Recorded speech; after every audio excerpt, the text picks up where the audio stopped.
I'm just waiting confirmation that I'm actually live and I'm not just currently talking to myself. I am live. Hey, look at that.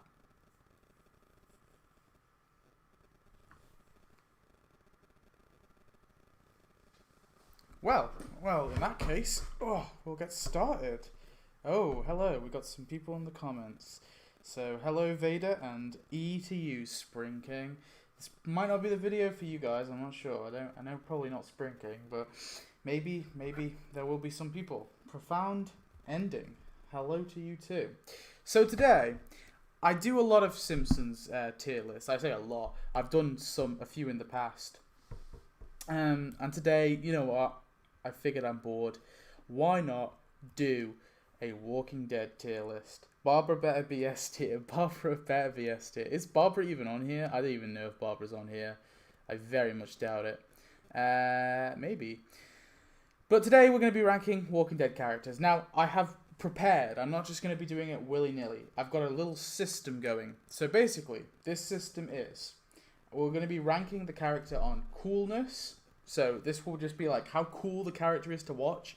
So like a good example is, I'll be honest, like I think Beta as a character is cool as shit, but like Beta is not profound in terms of writing and character arc. So I'd give like Beta a 3 for coolness, but like character arc, probably like a 2 or 3. So the second point will be character arcs, and this will be rated from 1 to 6. And the third thing is like dialogue and writing, like so the writing of the character in the dialogue, like how the character is used in a scene, the general sort of backstory and writing of the character, and also like their dialogue cliques, like how I rate that. And then that will be from 1 to 5. And then finally, the fourth point will be annoyingness. So like if I find the character annoying, this is going to be from -5 to 0. So this could like basically have negative effects on the character. So if I find the character tedious, annoying, boring, etc., etc., it'll get like a -4 or a -5, and that will kill points from its overall thing. But a character I don't mind and I generally enjoy, let's say Abraham, he'll just get a 0. So it's no extra points, but no minus points. So yeah, in that case, that's my little score system. I can't stay and watch, but will the stream be saved to your channel? This stream will be saved to the channel, so you can watch later, don't worry. I figured I'd probably be doing this on my own. I didn't plan this or anything, so I don't expect anyone to stick around. But let's be doing it. Let's carry on. Let's do it. So let's start off with Aaron. I didn't know who that was then for a second. So in terms of coolness, right? I think Aaron, so far, right now, he looks pretty cool. He's got that little mace ball arm. I think he's rocking that beard. I think he's a solid 2, right? We'll give him a 2 for coolness. In terms of character arc, I said this in my problem with The Walking Dead video. I generally think Aaron is like pretty piss poor in terms of writing. Like, I don't know what character arc he really has. Like, what major arc does Aaron have in the series? If someone can make an argument for him in the comments, that would be nice. But I generally don't have like an idea of what like massive character arc Aaron's had. I mean, he lost Eric, which was kind of big, I guess. It was an emotional moment, but it didn't really motivate him much apart from being a father. And I guess you could kind of say that was an arc to him in some regard. Also, Spring King said T-Dog S++++. Yeah, T-Dog will get an S++++. But in terms of like Aaron, like I think he's got a decent character arc in terms of that. But I don't think there's anything like too major that really like gets me going. Aaron can be a bit boring at times, but I'm gonna go with I think the father thing is something at least. I think he's adapted as a survivor. I do think often Aaron can flip-flop in terms of writing, but we'll get on to that. But in terms of character arc, I'm gonna give him a 2.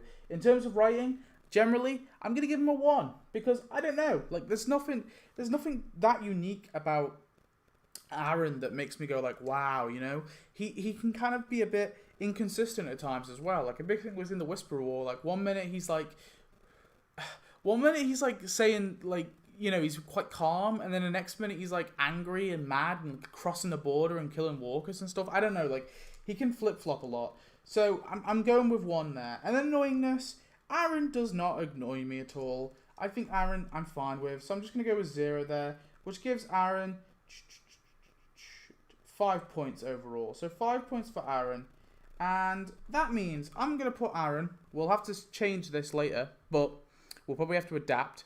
But Aaron is going to be getting a solid C. Alright, we're going to go with C. Aaron is a C.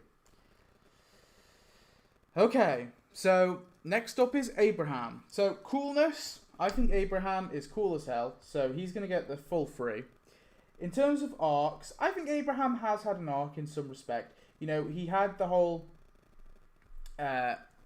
learning that the cure was not real. That was a big moment for him.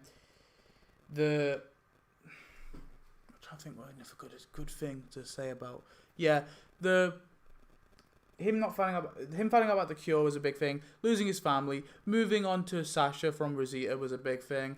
I think the idea of him like actually allowing Eugene to be a survivor was kind of a character arc there.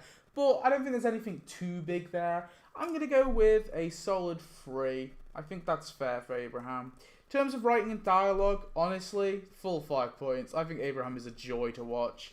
And then in terms of annoyingness, it's 0. Abraham is not annoying at all, which gives him a total of 11 points.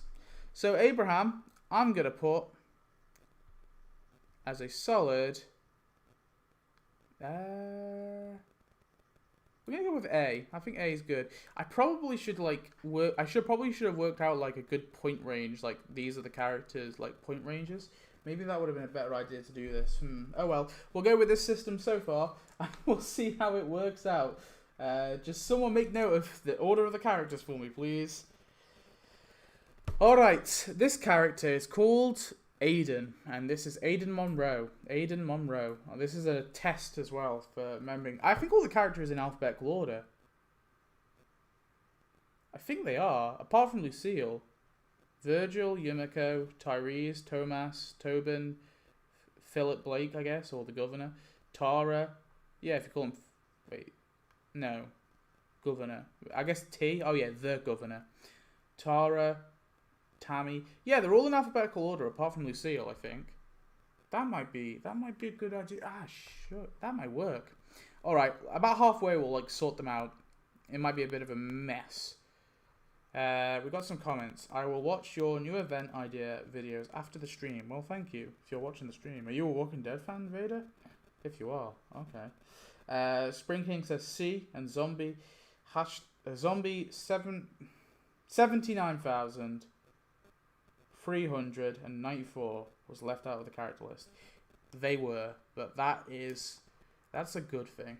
Anyway, let's start with Aiden. So Aiden, in terms of coolness, he gets a 0. Aiden's not cool really at all. In terms of arc, he gets a 0. He doesn't really have much of an arc. In terms of writing / dialogue, in terms of an arc, I think I'll go with 1. I think it was kind of a nice arc that he left people behind and then he was left behind himself. I know it's not an arc per se, but I think, you know, at least the character kind of went a bit full circle. And then in terms of writing / coolness, I go with 1. I didn't find him particularly annoying or anything, so I think we'll just go with 0 there, which gives him a total of 2 points. Aiden, not a big character. I think that gets him in the D tier. I didn't really see the point of Aiden as well. I think in terms of the long-term longevity, how did Aiden serve the wider story? Not really. I mean, he didn't even cause Noah's death. That was Nicholas. Yeah, I guess they caused a fraction with Diana. I don't think Aiden's character was entirely necessary, to be honest. So, like, if you cut him out, it wouldn't change the show as of today. So I don't think he's a big enough character, really. Oh, we've got a character who, if you've watched the latest episode, might be coming to his last days soon. This is, of course, Alden. So, where will I put Alden? So we've got some comments. Vader's a fake fan. I'm the only one watching. Oh damn. Okay, well, sorry, Spring King. Well, if you're sticking around, at least I got someone to talk to. You probably have no idea what I'm talking about, though, in terms of the show. Anyway, Aiden. We've got coolness. Aiden, I think, is a 1. I find him somewhat cool when he throws the spears. In terms of arcs, Aiden hasn't had much of an arc. Oh, Jesus Christ, Spring King, my God. See? He's not fake fan, Spring King. He's right there. In terms of arcs, Aiden hasn't had any massive arcs, apart from, I guess, main episode where he appeared, he went from a savior and turned to a good guy, and that's his only arc. However, I think there's like he gives up straight away, so I think there's a reasonable assumption here that Aiden didn't really change in terms of his ways. He was just with the saviors because it was an easy way to survive. So him changing to the other side was just, oh, I found a better option now. So I will argue that Aiden's arc is not as big as people say it is. I think it's like, you know, he didn't want to be with that group, but he had to be with that group. It's the only group out there, and now he's joining the side that's fighting it. So I don't think Aiden's arc is too huge, but it's significant enough to warrant me giving it a solid 2. Alright? A 2. In terms of his writing/dialogue, I don't know. 1. Kind of bland. Down the road. Do I find him annoying? Not really. So I'll give him a 0, which gives him a total of 1, 2. Gives him a total of 4 points. 4 points. So of course, Abraham, and then that was Aiden, and then this is Alden. So, Alden, I think he's close-ish to Aaron. Wait, 5 points? Oh, Aaron got 5 points as well. Well, there you go. They can go. You can join him with Aaron on the C list. Maybe I should make this the 5-point list. Shall I say? For now, I will change this later on. This will be a long task, but this is the 5-point list. Maybe I should just like make a note of what points. This probably might help me in the long term. 11 points. This will help me in the long term, I think. And then Aaron, Abraham, Aiden. So Aiden got a total of 2. So we'll just write this on because I think in the long term it will help me out. Right, there is some shit going off in the comment section. Let's have a look. So we've got some emojis. Apologies, Vader. It's okay, Spring King. You're still awesome. Same thing as you, Magnus. Oh, thank you very much. Be nice in the comments. I was not sure. To be fair, sometimes it says like 2 people watching. I've had like times where I've had like 5 people commenting and it said like 2 people watching. So I don't think it's entirely accurate. It tends to be like rough. Like if you've got like a few thousand people watching, I'm sure it's like fairly a good estimate. But I think, I don't know, maybe it's just not accurate or it hasn't updated or something. Or maybe one of you clicked off for a second so it like discounted you. I don't know. I mean, right now it says 1 person watching for me, but I'm watching on my other device on another account just so I can see the chat on my iPad. And so I presume, is one of you watching? I don't know. Maybe it's just broken. Or maybe you've all left. Anyway, let's go to the next one, which will of course be Alan. Oh god, Alan. Remember that guy. So in terms of coolness, he gets a 0. In terms of arcs, he gets, he doesn't really have an arc, 0. In terms of writing/dialogue, I think I kind of liked him in terms of, yeah, I don't know, I kind of liked the little mini antagonism with him, but he didn't really react very much when his son died, which was really weird. Like, he just was like, oh, they killed my son. And in the end, he just gets shot in the head with the governor. So what bigger picture did Alan really serve? Not much. I'll go with a 1. And then in terms of annoyingness, I didn't find him annoying necessarily, which gives him 1 point. So I think this should be like 1, 2/1 points. I think we should leave the F for like the people who get minuses. So we'll put Alan below Aiden. Right, Alpha. Here we go. This is a cool one, right? We've got Alpha. Right. In terms of coolness, Alpha gets the full 3 points. In terms of arcs, she does have a bit of an arc. Obviously, we saw her in the backstories, how she became this thing. You know, this crazy woman. The second big thing is learning to give up her daughter, which sounds really dark, but it is an arc. It's an arc for a bad thing, but there you go. Learning to, I guess, like, learning her enemy, I think, is a big thing. And I think, you know, her arc kind of comes full circle where she decides to kill her daughter. Like, she wants to, not only is she exiling her daughter, she's now going to kill her daughter. So I think her arc does go to a full thing there. But, like, I think the whole thing of her is as well, like learning to cry. Like, you know, she had to kill the Whisperers that saw her, you know, shed emotion. And so I think there's a lot of thing in there. I think her main arc was pretty much to leave her daughter, to like disconnect herself completely from her daughter. And so that was her willing to kill her, which she was about to do before Negan killed her. So I think in terms of that, it's not a great arc, it's not a huge arc, but I think it's significant enough to give it a 4. And I think it was really well done. In terms of writing, I think Alpha is a creepy fucking motherfucker, alright? Alpha is terrifying.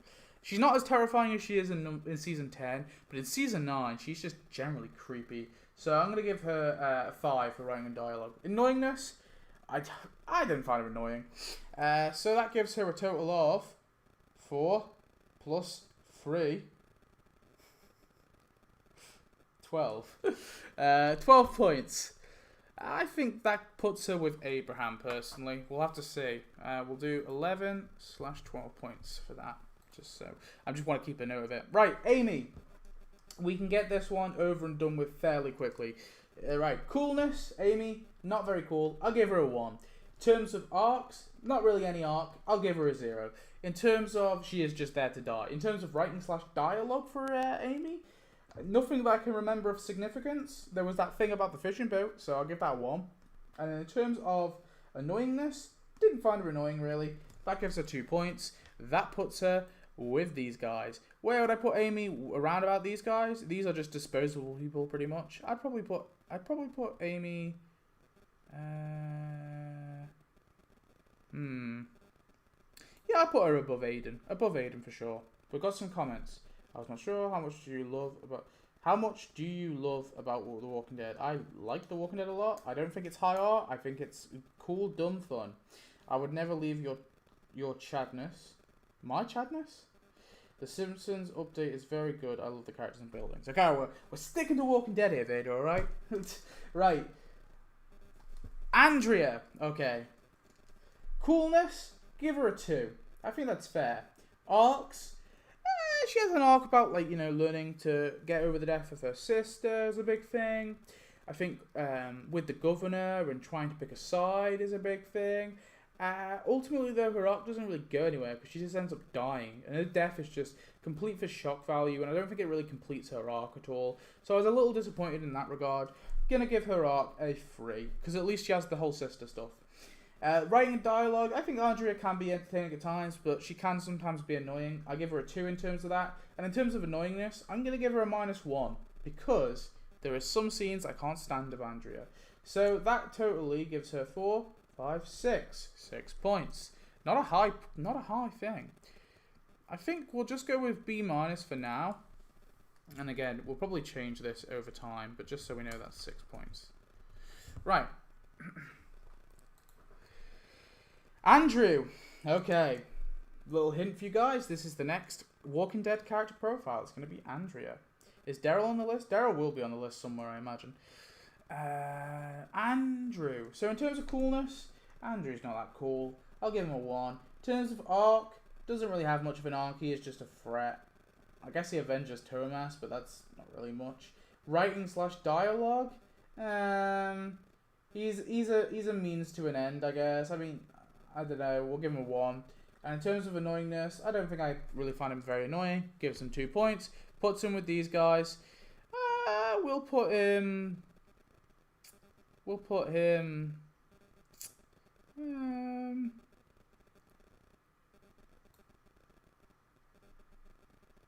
there.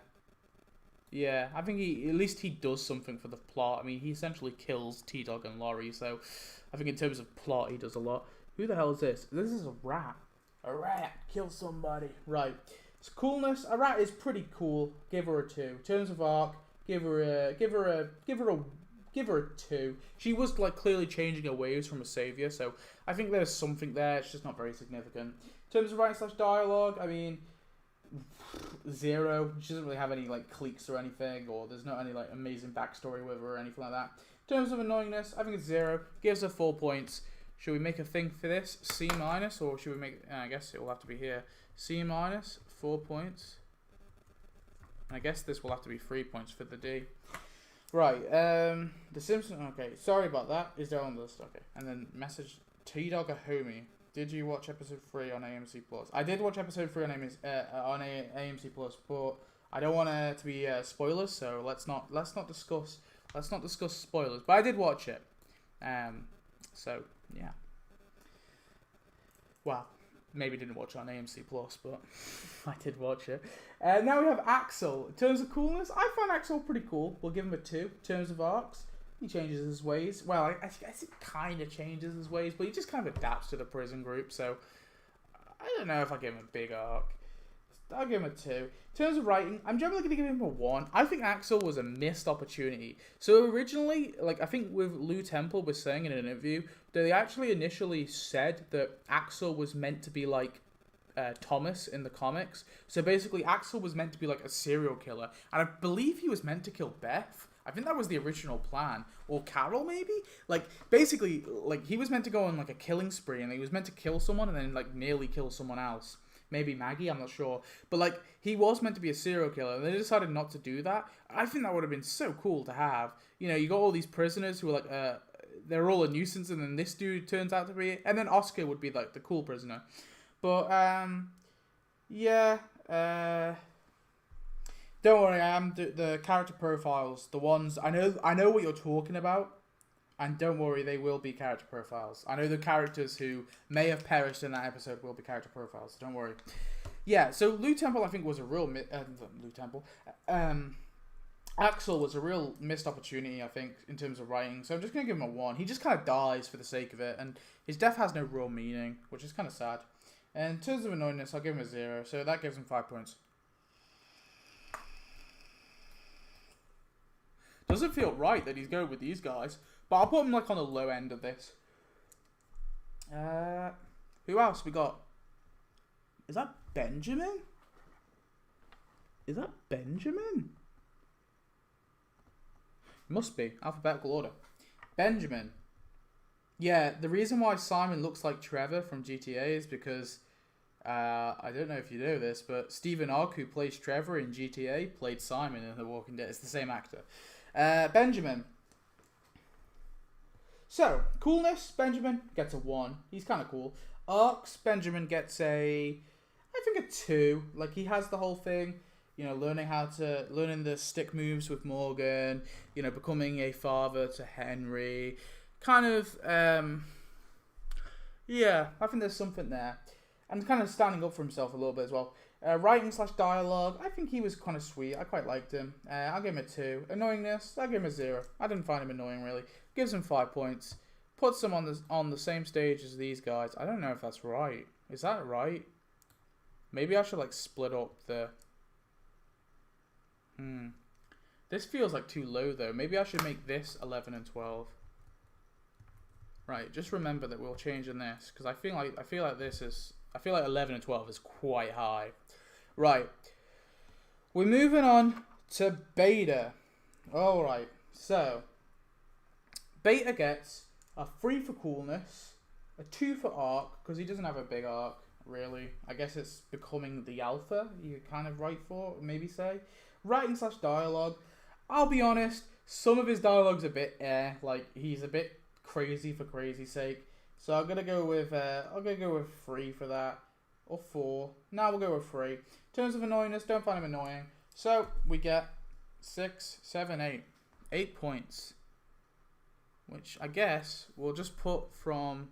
We'll make this 6... Okay. We'll make this 4/5, alright? I don't know. Actually, maybe not. We'll keep this as 4. We'll make this 5/6. And we'll bring Andrea right at the top, because she's a 6, obviously. And then we'll make this 6/7. What did I say that was? 8? 6, 7, 8? Yeah, 8. We'll make this 8 for now. 8, 9, 10. Alright? And this will just be anything above 12, pretty much. And then this will be anything minus. 0 or minus. And then I guess this has to be 3. Oh, not pound. 3 points. Okay, we'll go with this point system for now, and then we'll rate as according.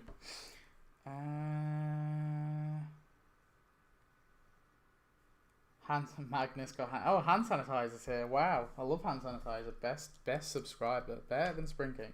So where did we say beta was? 8. Wait, was beta 8? Yeah, 8, 9, 10. Yeah, okay. Yeah. 8, 9, 10. Yeah, beta's a B. I think that's fair. B for beta.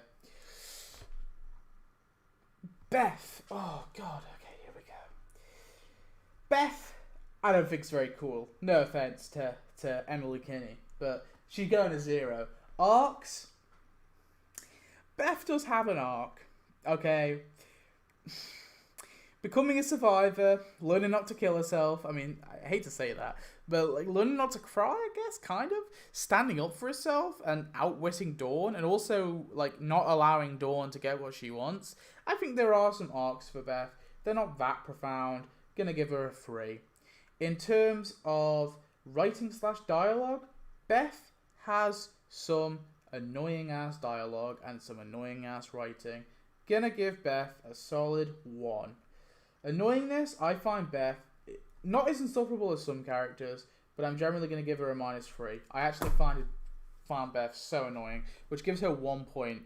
That's right, Beth is going down with these guys. Now I'll be nice, I'll put Beth at the very low, the high end of the D-, but I found Beth kind of annoying, so very annoying in fact. I didn't like Beth, alright? I hated Beth. She's just boring and annoying. Maybe that's just me. I know there's Beth fans around, but that's okay. Alright. Bob Stuckey. Coolness, Bob was kind of chill. He gets a 2. In terms of arcs, I'm trying to think. Learning, I don't know, because he had that whole thing where he obviously was with every group he went to had like died. There was his alcoholism, which was kind of a big plot point. I guess he kind of gets over that. We'll go with a 2. I think that's fair. Writing / dialogue, I don't know. I actually found Bob's like little monologues and stuff really like well written. Yeah, Beth's hospital log was useless. I didn't like Beth. I'll be honest. I kind of didn't give a shit she died. And then in terms of annoyingness, Bob's not annoying. Bob's cool. He's a chill dude. I like Bob actually. Everyone is a cool minor character. That gives him 7 points. So he's in the B-. Yeah, I think that I'm happy with that. In terms of Carl, coolness, I think Carl can be pretty cool. In terms of arcs, so I'm giving him a 2 for coolness. In terms of arcs, Carl has a big ass arc. I'm gonna give him a full 5. I think that's fair. Not 6, not massively, but Carl does have a massive arc throughout the show. In terms of writing though, they flip-flopped on Carl so much in Season 8 that it really pissed me off. So I'm going to give them a 2. And I think Carl can be annoying at times. The acting can be annoying. Sometimes it's a bit crappy. Going to give him -2 for that. Gives him a total of 7 though. I think that's fair. Carl gets a 7. He gets to be above Bob though. I think Carl's better than Bob. But yeah, I'm going to give him a 7. Yeah, I'm happy with that. Carol. Okay. So, Carol coolness is a 3. She's female Rambo. In terms of arc, Carol gets a 6 because she's had a really big arc in the show. In terms of writing / dialogue, now Carol in the latest season has been really annoying. I'm not going to dock points for annoyingness, but I will give her a lower writing score because I think her writing has been pretty fucking dreadful lately. And so I'm going to go with 4 for that. And then in terms of annoyingness, we'll go with 0. Like I said, I'll be nice. I won't dock points for that, which gives her a total of 13 points. So that puts her in the S tier, our first S tier character. I may change this to include 13 points. We'll have to see if there gets too many characters in the S tier. Or should we make a... What is full points? Actually, we'll make an S plus because I actually think we'll probably have a character who gets full points above. And then we'll make this S plus. Alright, so full points. Let me just quickly do some quick maths. 3 plus 6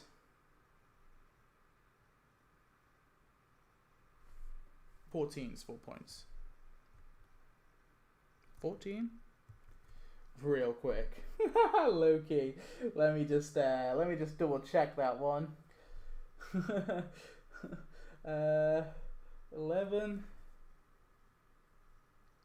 Yeah, 14. 14, I was right. So what did I say that thingy got? 13 was Carol got? Okay, so this will be 13 points then. Yeah, we'll do a full points. I think that's fair. So Carol gets in the S, but we're waiting for the S plus. I think S plus should be for full points. I think that's fair. All right, we've got Connie. Connie next. Let's do Connie. So Connie, I think Connie is pretty damn cool. I'm gonna give her a 3 in terms of arcs. Now this is mainly because she's a new character. She hasn't had any big, massive arcs yet. So I can't really give her anything too major. So I think we'll just give her a 1. I think helping her sister learn learn how to adapt to not having hearing is a big thing. Relationship with Daryl kind of as well. I think there's minor things in there, but they're not really big. So I'm just gonna have to give her a 1. In terms of writing / dialogue, now obviously she doesn't have dialogue, but you know what I mean. Like I think Connie is really well written. So, I'm going to give her a 4. And in terms of annoyingness, I don't find her annoying. Some people find her annoying. I don't really. Gives her an 8. So, not a big character. Not like big. I don't think she's as big as Beta personally, but we'll put her below Beta. Don't think she's as cool as Beta. Anyway, we've got something. Magnus got hand sanitizer. Beth tried to drink me. Beth's hospital arc was useless after Nurse death. Killing Carl off was one of the big mistakes. Yeah, I still think killing Carl off was like one of the biggest mistakes. And generally, killing Henry off. Henry was like a perfect solution to the Carl issue, I found. Because Rick was gone anyway at that point. So that sort of father-son connection wasn't there anyway. But you could still have that mother-son relationship with Carol and Henry. I generally was really annoyed when they killed Henry off. More so when they killed Carl. I think killing Henry was like even a bigger mistake. Because what has that really done, really? It's just made Carol's character worse. And, like, it's made Carol's character worse. And Ezekiel, like, it was almost like Ezekiel didn't give a shit about it. Like, how the hell was Ezekiel? Ezekiel didn't even seem affected by it. And, Lydia's just kind of been put in the background now. Like, I generally feel like Lydia was just put in the background after that. Yeah, I think Henry's death is actually worse. I generally think this because at least Carl's death was like, at least it had some reasoning behind it. Like we need Rick to be able to forgive Negan, as well as horribly written and as horribly forced as that was. At least there was some reason to it. Henry's death was just there for shock value, and it didn't do anything good for Carol's character because we could still have Carol be vengeful for, like, Tara and Enid. Like, we didn't need... And hell, oh my god, an even better solution. Fucking just kill Ezekiel off. Like, what is... Like, I don't know, maybe... I do like Ezekiel, so part of me is like, don't do that. But if you really want that to happen, kill Ezekiel off. Because I think Henry is a far more useful character than Ezekiel. As much as I love Ezekiel. Yeah. Like, no. Ezekiel does mention it, but, like... in the Storm episode, the finale, but like after that, it's like he didn't give a shit. It's like he completely forgot he had an adopted son. And bear in mind, like they had, I don't know the exact time frame, but they had like that adopted son. Like Henry was their adopted son for like I guess at least 5 years, 6 years, 7-year time skip. So yeah, probably something around that. Like that's a long time. Oh god, Sydney is that a name? Cindy or Sydney? Cindy? I don't even know. Coolness. She gets a 0. She's not that cool. Arc. She gets a 2. You know, she has the arc of joining the fight, I guess, but it's nothing that major. Like it wasn't like written very well. I think writing, I'll give her a 2. I liked her in season 9 at least. I think she was cool. I wish they'd use her more. And then annoyingness. I don't find her annoying. Gives her 4 points. I'll put her above a rat. There you go. She killed a rat, right? Was it her who killed a rat? Yeah, it was her who killed a rat. Dale. Coolness. Dale is a cool ass guy. He gets a 3. In terms of his arc, he doesn't have I don't think he has a massive arc per se. I'll give him a 2. In terms of writing though, Dale's dialogue is beautiful. Just beautiful. Alright? Dale gets a 5. And I don't find Dale annoying. I guess it's 7, 8, it's 7. 8, 9, 10. Get some 10. 10 points. That puts him up with these boys. I'm going to put him above Beta and above Connie. Controversial. Dante. Oh, God. Dante, I'll be straight with you. I didn't like Dante. Coolness, he gets a 0. Arc, he gets a 0. Because... No, he doesn't even have an arc. I'm even going to try and justify it. Writing / dialogue, I found him so annoying. He gets a 0. Annoyingness, he gets a -1. That's right. Dante is going all the way in the F tier. I hate Death. I hate Dante. I think he was annoying. I think the twist is stupid as hell because it doesn't make sense, right? Because you think about it, right? Alpha has to send someone that she trusts. So it has to be someone she's known for a while, right? Okay, so who does Alpha trust?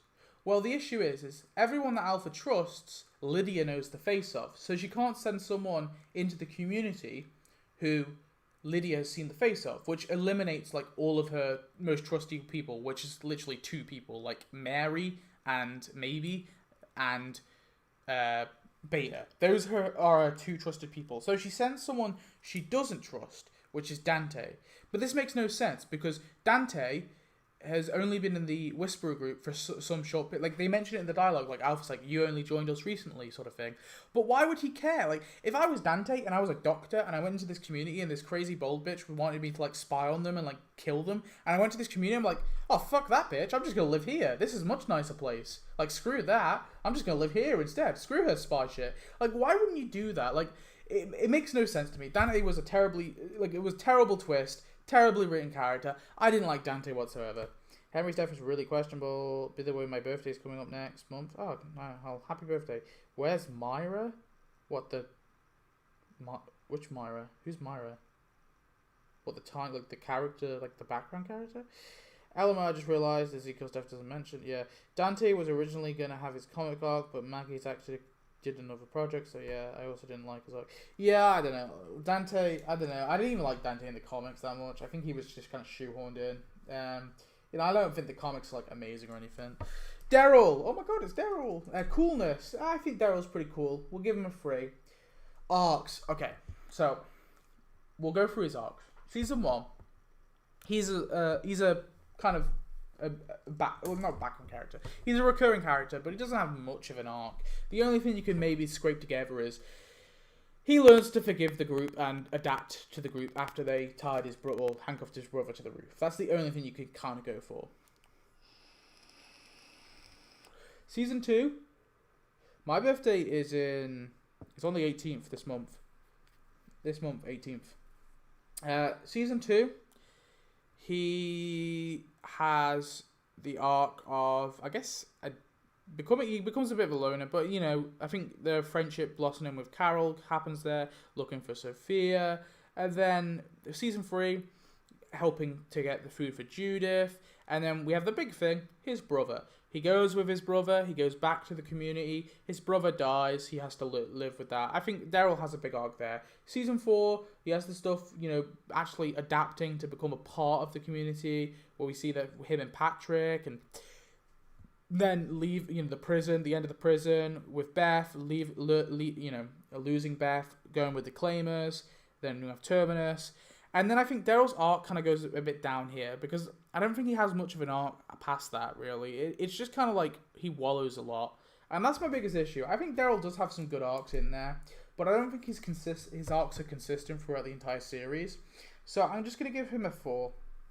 Writing / dialogue, I think he can generally be really cool, really well written. I think he's consistent most of the time. Gonna give him a 4. And then annoyingness, I don't find him annoying. We'll give him 0 for that. Which gives him a total of 8, 9, 10, 11. 11 points. Not bad, but not amazing. Which puts him there. Yeah, I'm not like the biggest Daryl fan, so you're not gonna see me putting him in S+. It was never gonna happen. I like Daryl a lot, but I think he's overrated. he's really overrated. I don't think he's the best well-written character. And I think if I was going just off coolness, yeah, he'd be S+ for sure. If I was going for, like, entertainment value, probably S+. But, well, maybe not S+. There's moments where Daryl annoyed me. Like, I think Season 4 in his depressed state was kind of annoying. Or was that... No, sorry, Season 5 in his depressed state was kind of annoying. I think Season 7... I found him very annoying there because he was just on it, doing nothing. For the first season, he was just locked in a cell. And for the second half, he was just kind of not doing anything of significance. And then Season 8, I find him unbearable. Like, he's unbearable in Season 8. I actually hate Daryl in Season 8 so much. And then the stuff with, like, the fighting with Rick in Season 9, I think was a bit poorly written. And then the stuff in Season 10... I like him in Season 10. I like him in Season 11, to be fair. I think the second half of Season 9, he's good. And Season 11, he's good. And Season 10, he's good. Yeah. We got... Daryl was originally not supposed to be on the show, but he tried to get in the Mirror. Yeah, I know about that. Yeah, he tried to get the Mirror role, but they liked him, so they wrote him in. I think it was Season 2 he was meant to... I thought it was Season 2 he was meant to die. No, maybe not. I thought because of the popularity they wrote that out. Daryl does have massive plot armor though, which is really annoying. We have this guy. What's he called? Davey? Rapey Davey? Is that his name? Well, he's not very cool. He doesn't have much of an arc. Writing, I guess, like he's a cool antagonist. Well, not cool antagonist. Wait, no, that's a slip of the tongue. I didn't mean to say that. I think he's a good way of humanizing Negan a little bit. Probably I should have said better. Annoyingness. I feel like I should give him -5 because he's kind of a rapist, but I didn't find, like, in terms of the way he was written, I didn't find him annoying. It gives him a 2, so it puts him with these guys. Yeah, I'm gonna put him right at the end though. I don't think he's significant enough. Dawn. Oh, Dawn. Coolness. I think Dawn could be kind of cool at times. Give her a 1. She has a mini arc, I guess. Just learning to respect Beth, I think. 1. Writing/dialogue. Give her a 0. Annoyingness. Give her minus 1. I found her kind of annoying at times. Gives her a total of 1 point. Dawn goes...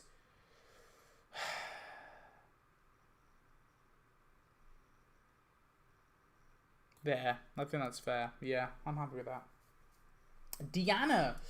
So, Deanna's not very cool, but I'll give her a 1. She does have a big arc, okay? People complain about Deanna, but Deanna has an awesome arc, right? She goes from someone very naive of what's out there in the world to someone who, realizes the horrors that are here and allows... Rick to take more of a leadership role because of that. And then, she goes out fighting. She goes out screaming at those zombies. And it's not a huge arc, but I think it's significant enough for a minor character that I'm willing to give it a 4. In terms of her writing/dialogue, I think she has some really good speeches. The speech she gives to Rick, I think is so underrated, where she's like, "They're all your people, Rick." I love that one. The interview tape, I think Deanna's a really cool character. Lots of people, I think she's underrated personally. I quite liked her. I was glad where she died. I think that was a perfect way for her to go out. So in terms of writing, we'll give her a 3. In terms of annoyingness, didn't find her annoying really at all. So 5, 6, 7. We got 8 points for Deanna. 8 points for Deanna. That's right. So I think she goes at the low half of B. Denise. Right. Coolness. I don't find her that cool, but we'll give her a 1. Arcs. Okay. Yeah, that is the one stupid thing. Deanna being a zombie out in the... I'm disregarding that because that's not really her character. But the fact that Deanna wasn't... Deanna wasn't completely ripped apart. There were so many zombies there. Even if she would have been ripped apart completely. B, Deanna somehow left Alexandria, like her zombie left Alexandria and went into the woods, even though all the zombies were brought to the burning thing and the survivors were out there killing them. Like, Deanna being a zombie in the woods made absolutely no sense. That was the dumbest shit ever. Okay, well, like, but I'm not regarding that really. Anyway, Denise gets 1 for coolness. Arcs, she gets a 5. Right, okay. Denise is, so season 6. I love season 6 for a lot of reasons. I always debate if I think season 4 is better or season 6 is better. The reason why I like season 6 a lot is because season 6 has massive, like, loads of arcs. Like, there's so many character arcs in season 6. You have Eugene stepping up, you have Gabriel stepping up, you have the Alpha Wolf becoming, like, a little bit more sane. You have Morgan learning to finally have to, you know, sometimes I do have to kill. You got Carol with the whole learning that she doesn't want to kill, and that actually is like killing her. It's eating her up inside, all the people she's killed. You have Rick learning to accept all of Alexandria. You have Alexandria learning to accept Rick and to change. You have the stuff with Jesse stepping up and becoming a, you know, there's so many arcs. And Denise has that too. Denise is afraid at the very start. She's scared about helping, you know, she's scared she's going to, you know, mess up and not be able to treat people, to her eventually doing that and saving Carl's life. And the, you know, she says like nope, and she goes, you know, she kind of goes for it and she saves Carl's life. Then you have her, she wants to step up, she wants to be a survivor, and she risks her life for a can of sodas because she wants to just, you know, she doesn't want to live cooped up, and she goes on that mission because she doesn't want to live cooped up. So yeah, I think Denise has a really good character arc. However, writing/dialogue, I don't think it's great. I'm going to give her a 1 for that. And annoyingness, I'll be honest, I find her sometimes annoying. So I take away her writing point, just -1. Gives her 6 points, so I think that's fair for Denise. So that puts her with these guys. And it'd be a travesty if I put her above Aaron and Alden, but I'll put her below them, above Axel. Diane, okay, so this is, Diane's a background character. Coolness, give her a 1. Arc, give her a 0. She hasn't really had an arc. Writing, I give her a 1. It's fine. Annoyingness, I give her a 0. Gives her 1 point. She's a background, oh, sorry, 2 points. She's a background character. I can't give her much higher. I put her there. DJ, another background character. Okay, we can't be too nice to the background characters. Coolness though, DJ is kind of cool, so I'll give him a 2. He doesn't have an arc. Well, actually no, he does have an arc. He goes from a savior to a savior who hates Rick, because he goes with Jed. He helps Jed like take Carol hostage, to then a Rick ally, and then to the coalition. Yeah, no, he has an arc. He does have an arc. I'm gonna give him 1 for arc. It's not a big arc, but I'll give him it. Writing/dialogue. DJ doesn't really speak much, I don't think. I'm gonna give him a 0. I don't really think he does much. And annoyingness, I don't find him annoying. That gives DJ 3 points. That puts him in the solid D. D for DJ. Oh my god, DJ is above Beth. Dog. Okay. I'm gonna annoy people here. Coolness. Dog is a cool character, so I'll give him the full 3. Arcs. I have to give him a 0. He doesn't really have an arc. So far, who knows? Writing, in terms of dog, I think we're going to go with the 1. And annoyingness, I don't find him annoying. 4 points for dog. Fair enough. He goes below a rat though. I'm being as nice as I can to dog. The dog should go into the highest tier. No. Dog is not going higher. I'm surprised Diana made it this far. Diane. God, yeah, Diane. Yeah, Diane has made it quite far. I think they just wanted like a character. Dwayne? What's Dwayne doing here? Coolness, Dwayne is like a 0. He's just a scared kid. Arcs, he doesn't really have an arc. You have to go with 0. Writing/dialogue, go with 2. I think in terms of like how his character is utilised for Morgan's cool. 0 points for annoyingness. Puts him in this vein. He is just a plot device for Morgan, really. So you can't complain too much. I'm gonna put him.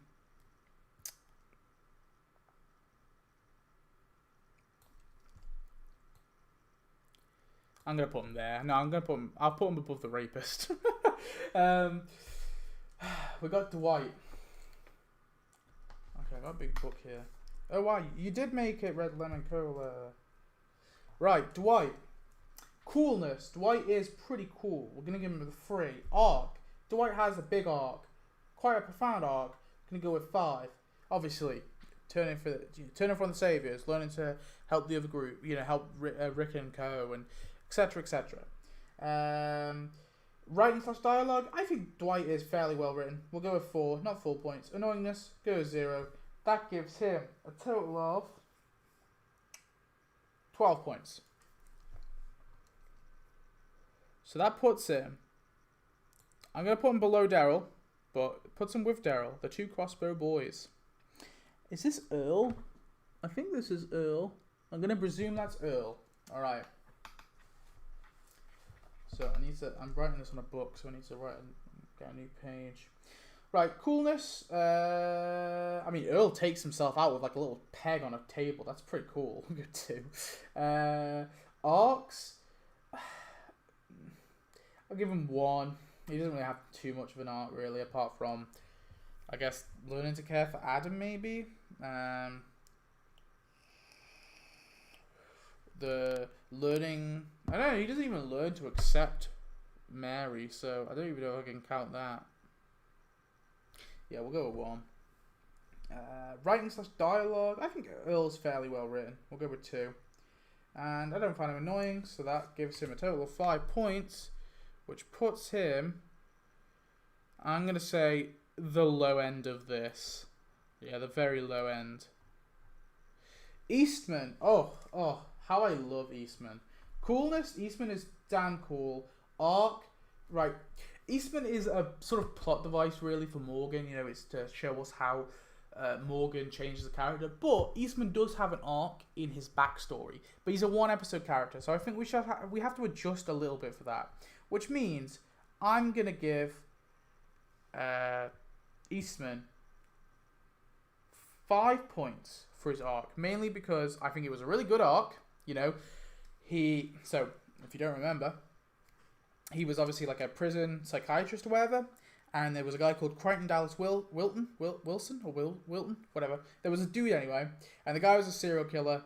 And Eastman essentially...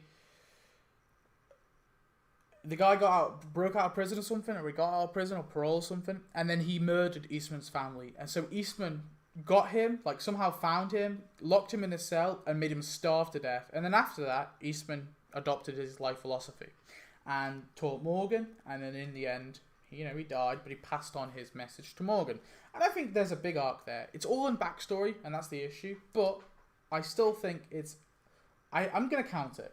Writing / dialogue, Eastman has got some beautiful speeches. I'm going to go with 4 though. Annoyingness, don't find Eastman that annoying. That's right, Eastman is low-key one of my favorite... Well, I think he is my favorite 1-episode character for sure. He gets 12 points. That's crazy. Whoa, that's so crazy. 12 points for Eastman. Crazy, crazy, crazy. Wait, 11 / 12. Oh god, wait. Oh no, I fucked this up already.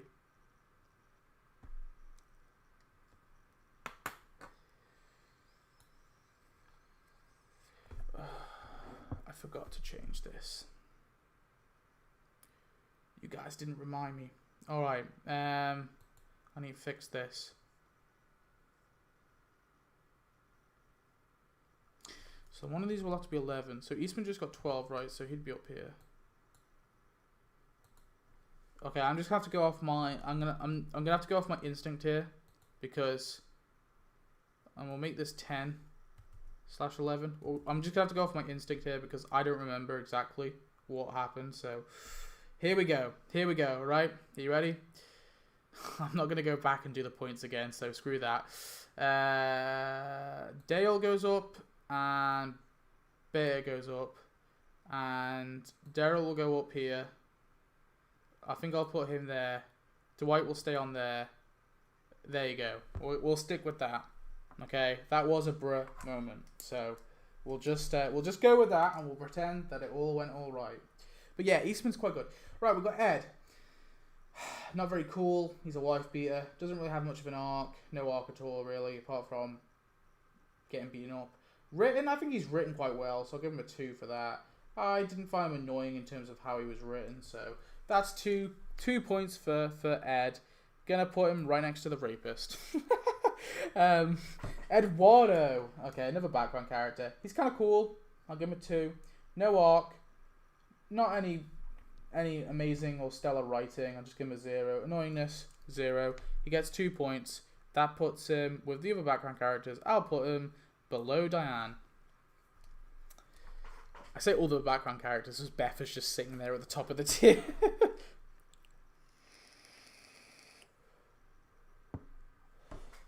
See you later, Spring King. Thanks for sticking around a little bit. Right, now we're on Jenna. Dr. Edwin Jenna. Coolness. Jenna is kind of cool. Can't lie. Jenna does have a bit of an arc, so we'll go with 3. Writing/dialogue. I think Jenna is about a 2. He doesn't annoy me. Gives him 0. That gives him a total of 7 points. Was that too high for Jenna? I'm going to put him at the low end of this. I don't even care if I gave 6 to these guys.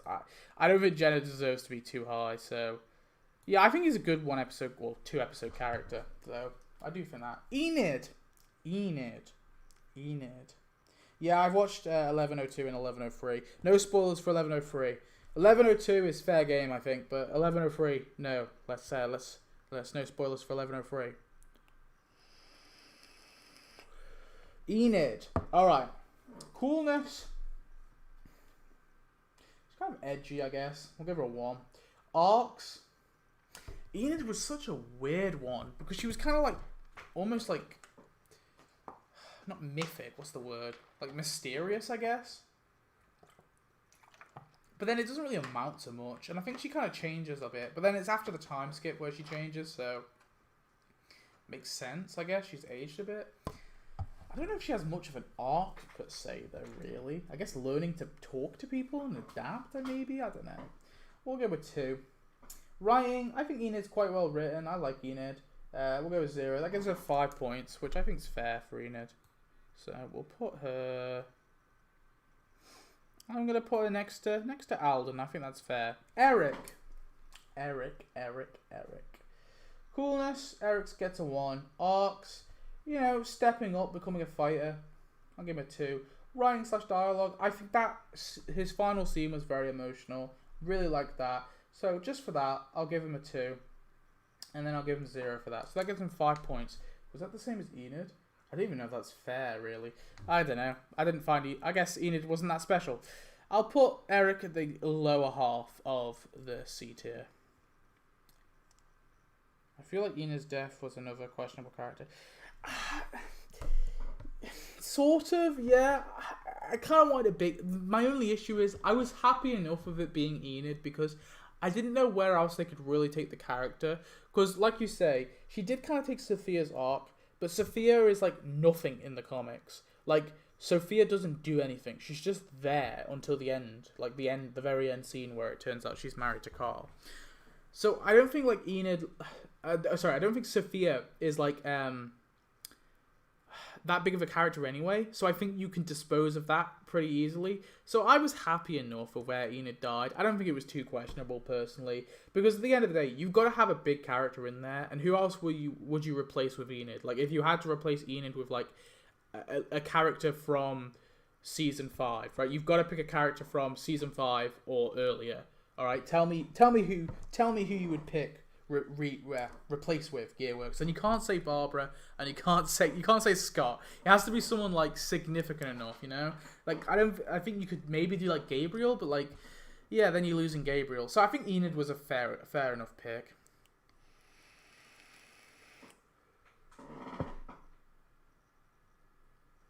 If you hear squeaking, that is my chair. Eugene. Okay. Eugene, I do not find cool. I'm going to give him a 1. Arcs. Okay. Going to give him a 3. So, my biggest issue with Eugene is they screw up his arcs quite a lot. So, he has an arc in Season 6 where he steps up and becomes a survivor. And he becomes, like, confident. If you remember, think back to the end of Season 6. There's that big thing with Abraham where, like, Abraham accepts he's a survivor and Eugene bites Dwight's dick. Like, he doesn't cower in fear and just be like, Dwight, please don't hurt me. He chomps down on Dwight's dick. You know, he takes a brave move there. And at the end of season 6, he drives that RV knowing full well that he could potentially die, that the Saviors could potentially, just murder him. He drives that RV with pure confidence.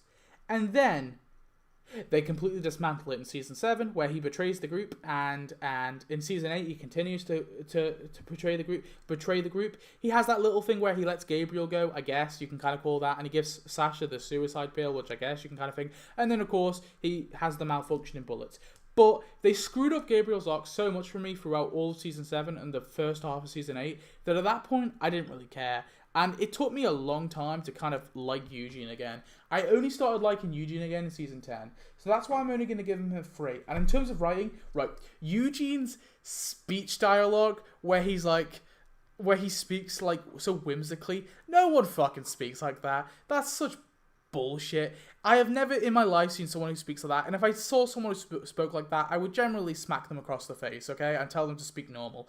I generally think Eugene's stupid talking is worse, is as bad as the trash people. I generally think it's as bad as Jadis and her group.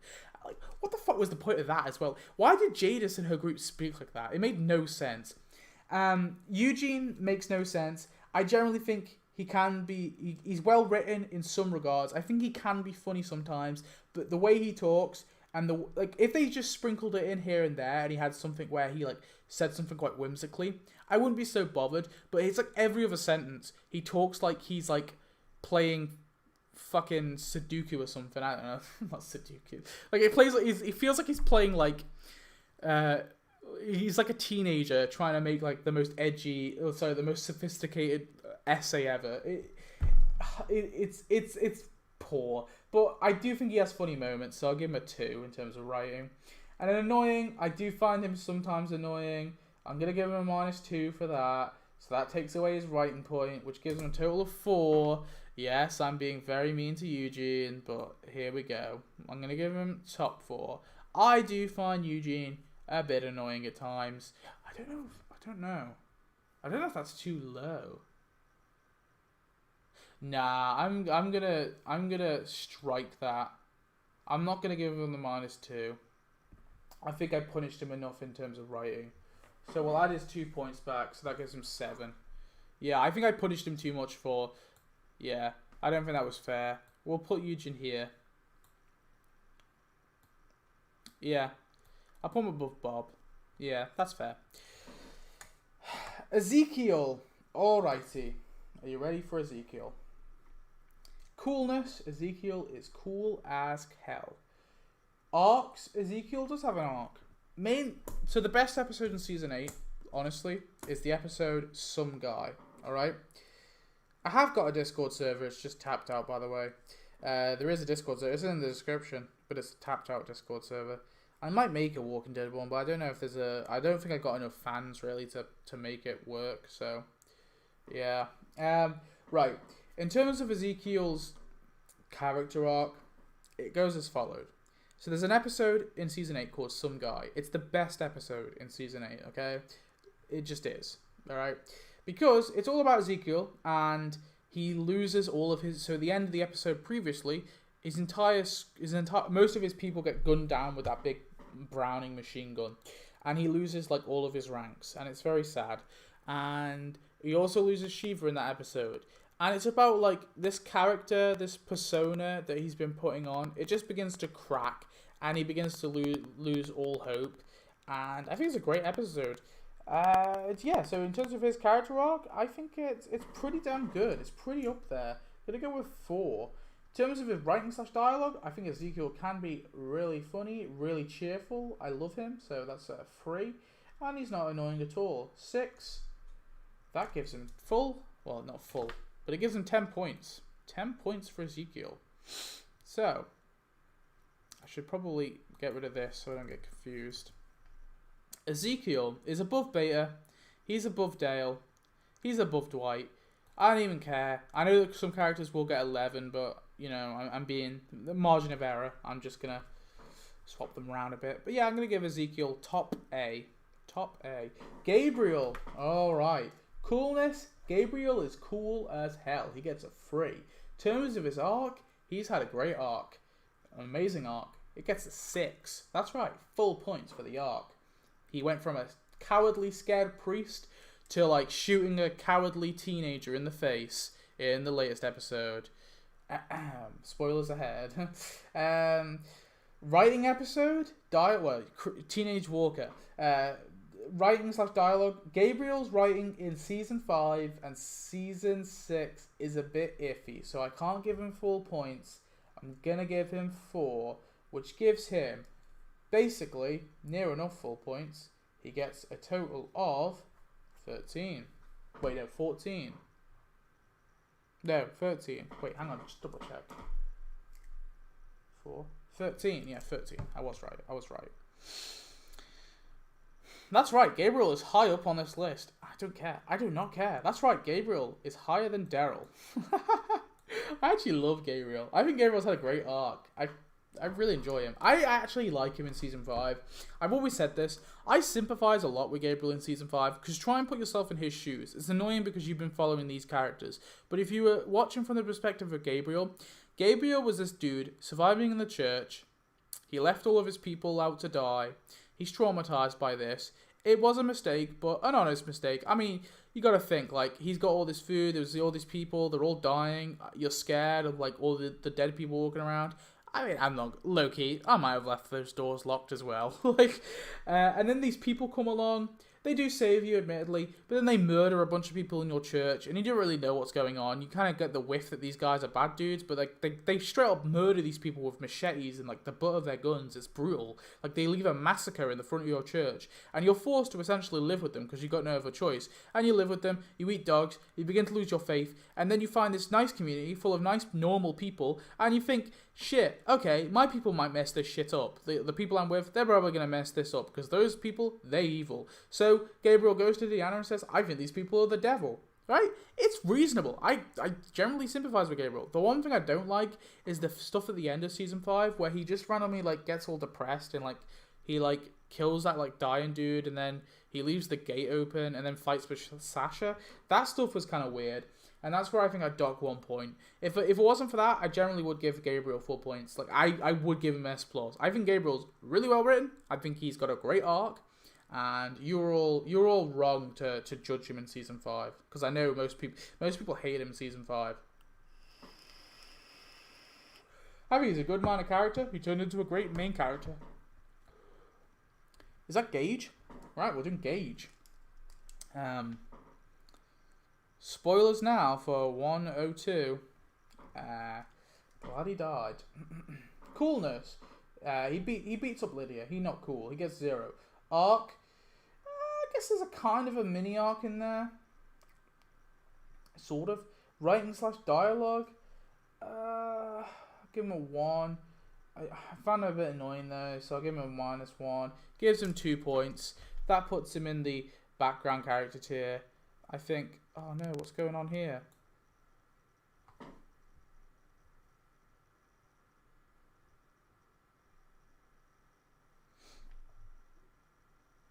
Is the stream healthy? Is it working? Okay, it is working. I'm going to put him...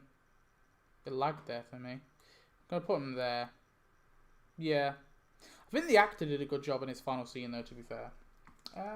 We got... Mary! Coolness, give her a 1. Arc, I'll give her a 3. She does have a big arc. Actually, no, I'll give her a 4 for that. Let's go to 5. Writing / dialogue. I found her a bit We'll go with 2. Round up to 7. A decent enough character. Nah, actually, I'm going to dock a point for that, actually. I'm going to dock a point just because I don't think I want to put her on the same level as these guys. I'm going to put her here. I think that's fair. Above Axel. Not as high as Denise, though. Gareth. Coolness. Gareth can be a pretty sly, cool dude. I'm going to give him 3. I think he's a nice... In terms of like his persona, I quite liked him as the villain. Doesn't have too much of an arc, I guess, in the backstory where he becomes... Actually, no, I'm going to count his backstory as the arc. Where he, like, you know, he goes from being like a nice, welcoming person to just being, like, destroyed by this enemy group. So he just turns into a cannibal. I mean, it doesn't make tons of sense, but at least they tried to do something to kind of, like, try and justify why these people were cannibals. So I'll give him a 3. Writing / dialogue, we'll go with 2. And coolness, we'll go with 0. So, not coolness, annoyingness, we'll go 0. So 6, 7, 8. That gives him 8 points. That's not bad. Oof. Yeah, I'm going to dock a point. I don't... Actually, no, I'm not. I'll be nice. I'll put him with a low end of 9. I feel bad because Cole and Eugene are all the way here, and like there's like this antagonist is above him. I don't know. That's how it rolls. We've got Gary.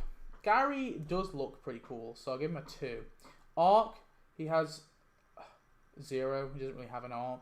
Writing / dialogue, I guess betraying Negan, kind of. I'm not going to count that.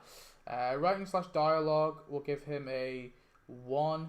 And annoyingness, we'll give him a 0. Gives him 3 points. Puts him on the DJ tier.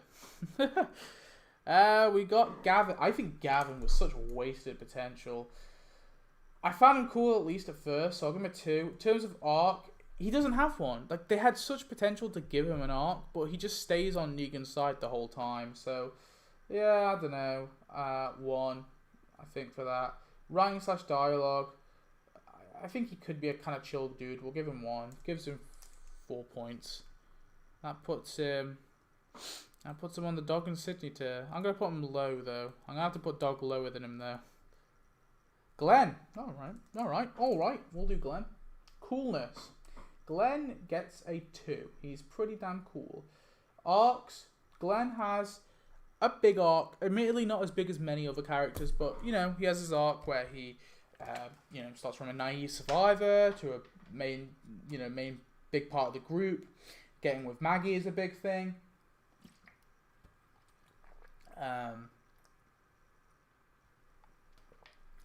What else? Nicholas, I think, as well, being like the kind of moral voice is a big thing for big arc. And also killing people. That whole thing in the Not Tomorrow Yet episode where he has to kill those saviors in their beds, that was a big thing for Glenn. But I don't think Glenn's arc has been like that massive, or was that massive. So I'm going to go with a 4. Writing / dialogue, I think Glenn is pretty damn well written. I'm going to give him a 3. He's not annoying, so he gets a 0 for that. He doesn't get any minus points. So that gives him 4, 5, 9. 9 points. So, where does Glenn go? And I'm going to put him at the top of the 9 points. I'm actually going to bump Connie down to the bottom just because Connie hasn't been on the show for too long. I don't think it's fair to put her at the top. For Gregory, coolness. Gregory is not a cool dude. Actually, no. Gregory has some awesome dialogue. Gregory and Simon are like I could watch an entire show with those dudes. Those scenes are fucking hilarious. I actually love the Gregory-Simon dynamic. I wish there was more. He gets a 2 for coolness. Arc. Gregory doesn't really have an arc. He's always a coward. He remains a coward right till his death. I'm actually going to give him a 0 for that. Writing / dialogue. Oh, Gregory and Simon, so well written. Gonna give Gregory a 4. That whole pancakes. I did not eat that little girl's pancakes. That one was a bit dumb, but and kind of cringe. But apart from that, where he's like, I am the juice. I actually love, I'm not going to be left here with my dick in my hand. There's so many good Gregory moments. I guess some 6 points. Yeah, nah, low key. Gregory, just for entertainment value alone, I'm generally going to put him above Aaron. Like, it doesn't work without Simon, don't get me wrong. But, actually, yeah, no, it doesn't work without Simon. That's a big thing. Alright, I'm going to put him here. Nah, I'll put him above Mary. Yeah, I'll put him above Mary. Yeah, he goes there. Gilmero. Okay, I mean, coolness. He gets a 1. Arc, he gets a 0. Writing / dialogue, I guess a 1 and 0. He gets 2 points. Look, Gilmero is like nothing, and I'm pretty sure he's technically dead. Well, yeah, he is dead at this point. They confirmed he died. And there was that deleted scene where his body was there. Gilmero goes above Allen. Alright. Oh, how long has this video been so far? What does it say when you start streaming? Oh, it's over an hour. Shane is the best character. We'll have to see. Because right now, we are doing Dr. Harlan Carson. So coolness, Carson, he a 1. Arcs, he a 2. He has a mini arc in there. Writing / dialogue, he gets a 1. Gives him 5 points. No, not 5 points. Oh, 4 points. Can't do maths. That puts him in the dog tier. Yeah, we'll put him there. Heath. Coolness, he gets a 2. He can be cool. Arcs, he gets a 2. He has a mini one there. Rank / dialogue, he gets a 1. Heath's kind of a nothing burger. 5 points. That's fair. But I'm gonna dock it. No, I'm gonna dock Heath. I'm gonna dock him a point. I'm gonna put him here. Top 4. Top -C. He's a bit of a nothing character. He just kind of disappears. I know he gets taken by the CRM. But, like, they addressed that in the behind the scenes. That's what really annoys me about that. It would have been a cool reveal, actually, if they did it, like, early on. But, like, they revealed it in a behind, like, in an interview, and that really annoyed me because it's like, it was kind of like a significant plot point that never got really answered within the show. Like, it got answered behind the scenes, but it never got answered within the show. And that stuff, when they always do, like, it's kind of like Marvel fans, where I say, like, well, this thing made no sense.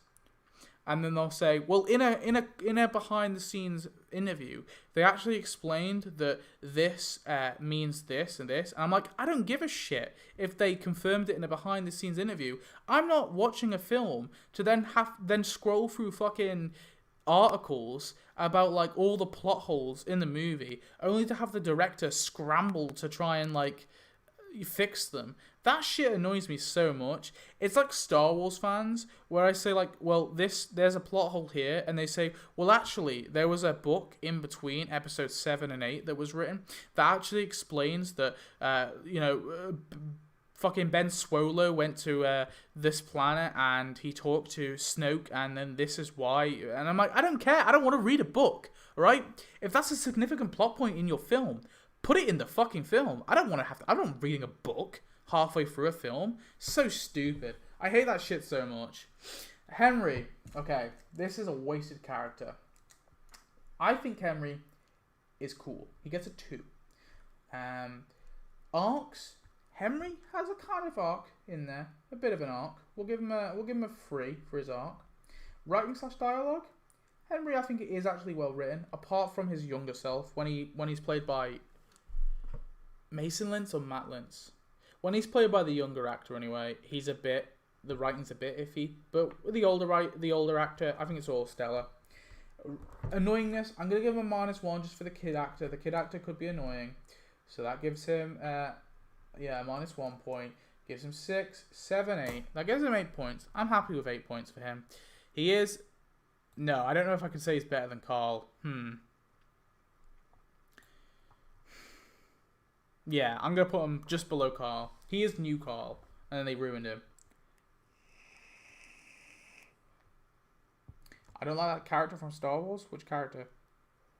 Oh, I was just talking about how Star Wars, or like other things, do like, where fans like defend something, like defend a plot hole by saying it was explained in a book or an interview. Like, I don't want to read the interviews or read the books. I don't have time, right? I'm watching a film. All right, if there's a plot hole in the film, it needs to be explained in the film. All right, Herschel gets 3 points for being cool. He is a cool ass dude. Arcs, he gets a 6. He has a massive arc. All right, he goes from a religious dude who thinks that the people in the barn are sick to realizing what a fool he had been. In season 3, he loses his leg. He learns how to, he learns to accept Glenn as his son-in-law. He learns how to. He learns the whole Too Far Gone thing in season 3 as well. I think, started there where he's saying with the governor about finding a peaceful way and taking in the people in the prison. That was a big thing for Herschel, and telling Rick that he needs to step up and be a leader, and then learning that there's lots of arcs for Herschel, I think. And then season 4 is the biggest arcs, where he changes Rick as well in terms of Rick's arc. He changes Rick's arc as well. Actually, I don't know if I can give Herschel a big of an arc, because he's more a character to push Rick into his arc. I'm going to give him a 5 in terms of arc, but in terms of writing, he gets a full 5 points. It gets him 13 points. Yeah. Alright, and I'm low-key going to put Herschel above Carol. Alright, Herschel, I love Herschel. Alright, Herschel is the man. Oh, you don't like Snoke? Oh, okay. I'm back. Hello, I want to call you Luigi. I don't know why. You got a Luigi picture, I guess. That probably is why. Hello, Luigi. Right, Jackie. Okay. Coolness, Jackie gets a 1. Arc, Jackie gets a 1. He doesn't really have much of an arc. Writing, Jackie gets a 1. Cool, annoyingness, she gets a 0. Gets her 3 points. Gets her in the DJ tier. DJ and Gary tier. I'm going to put her above them, though. I think she's more significant. Jadis. So straight off the bat, annoyingness, she gets -4. The whole trash talking thing, fuck that. That was the weirdest, dumbest shit ever. Coolness, she gets a 1. She's not very cool. She gets a bit of an arc, I guess, so a 2. Writing, she gets a 0. That means that she annoys me so much that she gets into the minus tier. That's right, our first big minus tier character, Poo-poo. That's what Jadis is, alright? I don't even care that she takes Rick out in the helicopter. It's irrelevant to me, because that needed to happen anyway. She's just a means to an end there.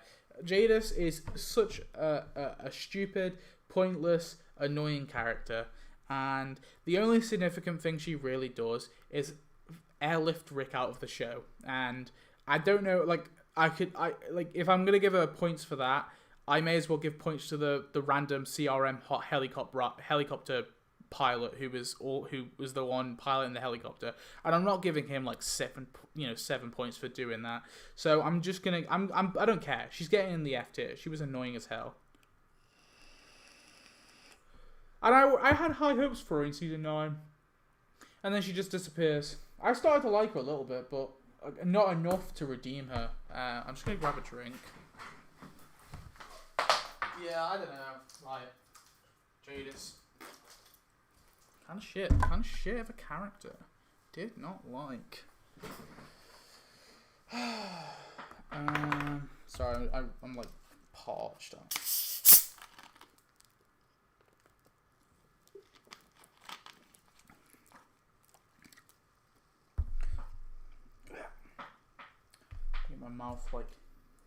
Get my mouth moist. All right. We got Jared. Coolness. He's not very cool. He gets a 1. Arc. He gets a 1. Writing. He gets a 1. Annoyingness. He could be really annoying. He gets a -1. Gives him 2 points. Puts him in there. Puts him in this tier. I didn't find him that compelling or anything as a villain. I'll put him here because he kills Benjamin at least. And it kind of is the reason why Richard dies too. So, Jerry. Jerry is a very cool character, so he gets the full 3 points for his coolness, okay? Arcs, Jerry sadly doesn't really have much of an arc. I guess you could maybe say he cares for Nabila and has a family. You could, loosely tie that, so I'll give him a 1.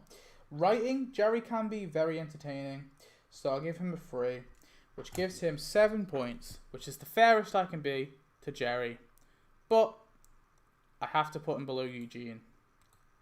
I'll put him above Stucky. I think that's a fair place for him. Jesse! Oh, right. I know that in the comics Jesse dies, but I generally think Jesse was wasted potential. But in the comics and the show, she doesn't really serve much of a purpose, and that's what really annoyed me about her. I really was really hoping they would do something more with her in the show, but they ended up not. I don't know. I found it very disappointing. Yeah. Coolness, 1. Arcs, I guess I'll have to give her a 4 for that. She does have a big arc. Writing, I think it can be a little off, but we'll give her a 2. So that gives her 4, 7. 7. Put her at the lower end of the 7. We'll put her there. Yeah, I'm happy with her being at the lower end. Jesus. Oh, another wasted potential in both the comics and the show. I generally think Jesus was kind of wasted in the comics too. Not as much, but Was a little bit. Yeah, it was weird that we didn't get a... What the fuck did we get a Deanna Walker, not a Jesse Walker? That would have at least been like a nice final punch to Rick, like he has to take out Jesse. We got an Owen, like the Alpha Wolf, he got a Walker. Jesus is wasted potential, but Jesus is cool, so he'll get the 3 for that. Arc, he doesn't really have too much of an arc. We'll give him a 2. Writing, we'll go with a 2. He could be kind of cool. A 0 for annoying. I didn't find him annoying. 4, 7, 7. Same as Jesse. He goes to the wasted potential tier.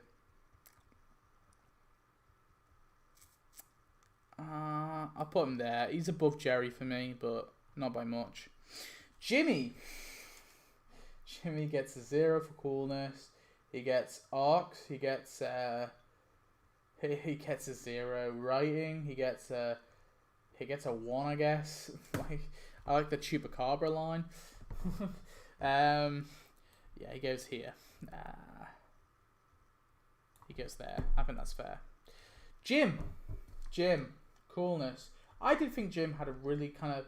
I wasn't a massive fan of the whole digging graves thing, but I think something about Jim's demeanor and like the way he wanted to go out, I actually kind of thought he was kind of cool. So I'll give him a 2. In terms of his arc, doesn't have much of an arc, so we'll give him a 0 for that. Sadly, writing, I think Jim is actually pretty damn well written. I'm gonna give him a 3. I think as a minor character, he was actually quite good. So I'll give him a 5. You know, he went out early, but yeah, I think he was well written. The C is getting a bit big, so we might have to move some people down. And I think it's probably best to bring Jim down a point, actually. Yeah, we'll put him there. Below Heath. Actually, nah, above Heath. I'll be nice to Jim. Joe. Okay, Joe. Coolness. Joe was not a cool dude, but in terms of a villain, coolness, I like the whole claim thing. I think it was like simple. It was kind of dumb, but they're all like dumb dudes. They were all like... I hate to be like really classist, but they were all like kind of like... no, I don't know if I want to say that. They kind of like gave me the impression of like, this sounds like really, like this makes me sound like really like classist and out of touch. But they kind of gave me they kind of gave me the vibe that they would like, sort of like, working class dudes, and they were like, fuck it, that's a good enough rule. Like, I don't. It's not terrible. It doesn't make, it's not like stupid, but it's kind of dumb. But I don't know. I kind of liked it.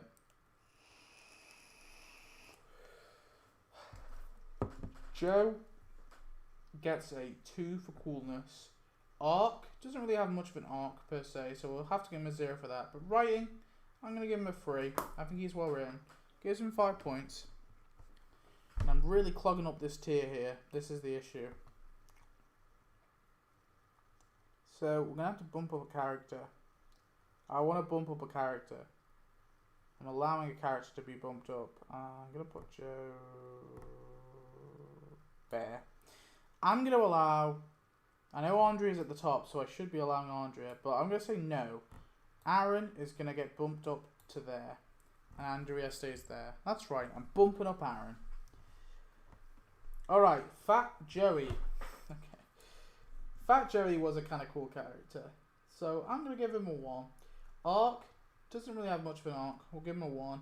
Writing, I actually think I liked him, like enjoyed him, I guess. I think he was a funny little minor character. That also gives him a... Yeah, I'm going to put him here. He did get 5, but I don't want to have to clog up that thing again, so I'm just going to put him here.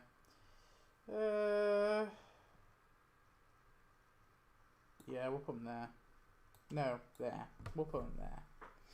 Judith. So, Judith is not really a character until Season 9, so I'm only judging her from Season 9 onwards. Coolness, I do think she can be a cool little badass, so I'm going to give her a 2.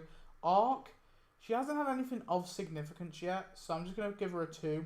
Writing, I think she can be sometimes a little bit annoying, but for the most part, I'm fairly happy with her writing. I think she's like a nice presence. So that gives her 5, 6, 7. I don't know. Is 8 too high for her? It might be.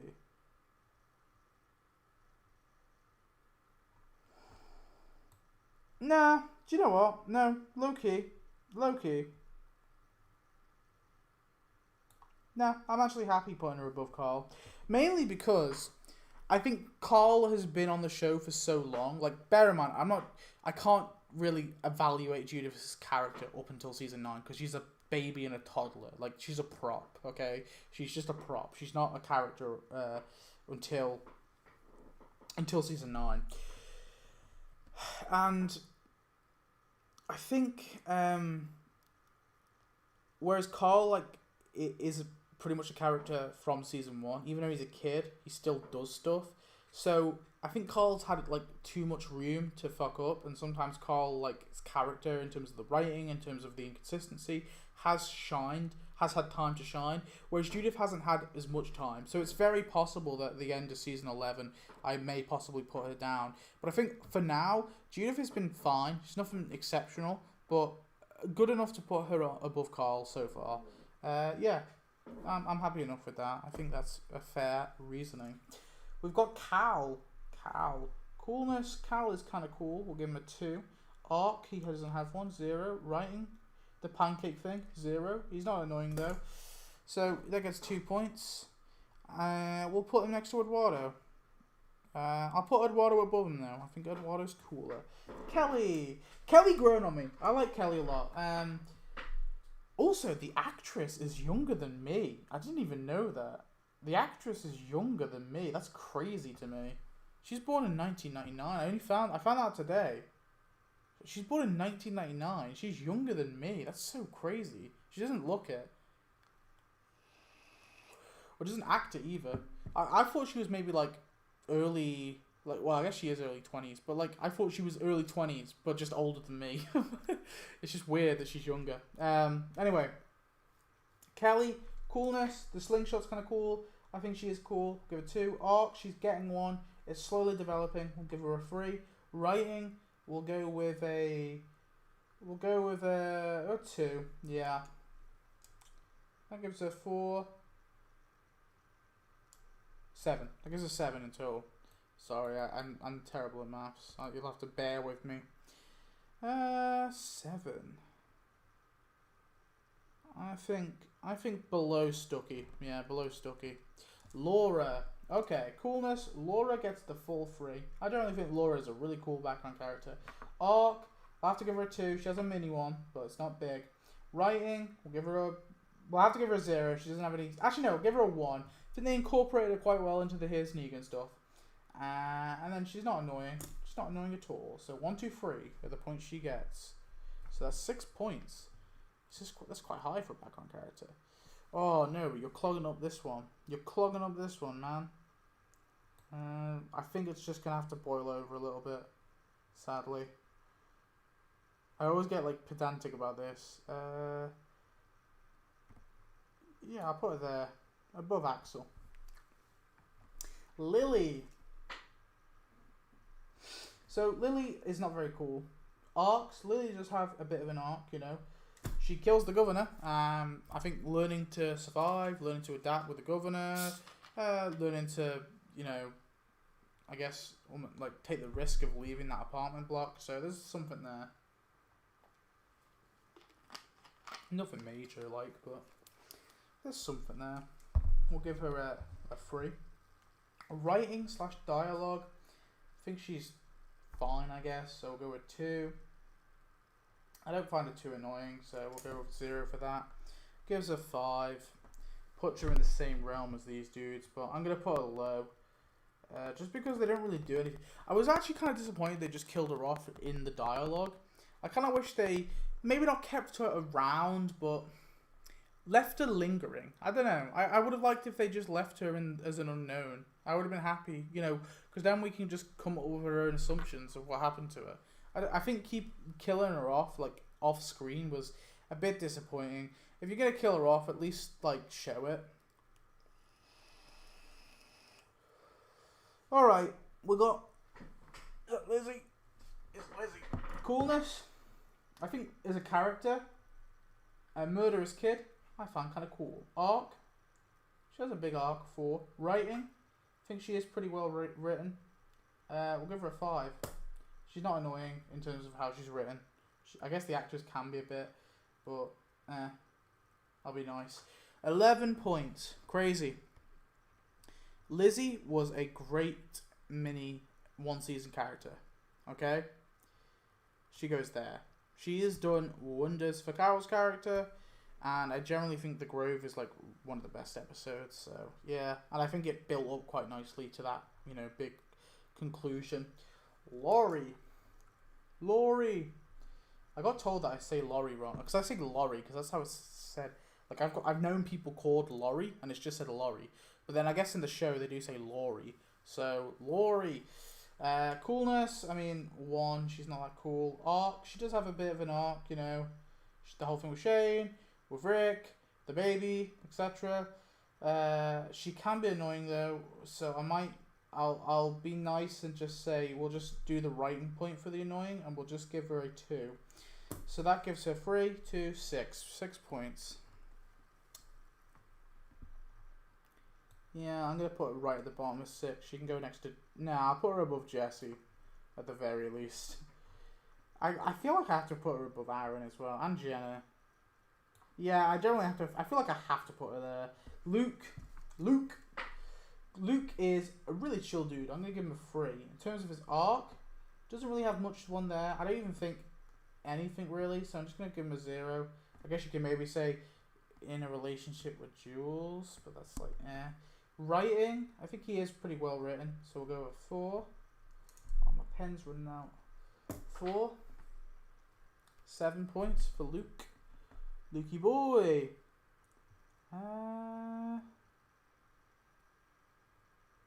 Means I put Connie. Yeah, I'm happy with putting Connie, then Luke, then Kelly. Although we're getting like less of Luke lately. What did I put Kelly actually? I forget. Where is Kelly?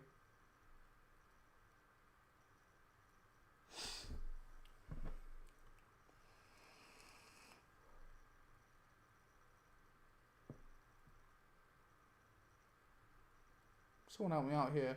I forget where I put her.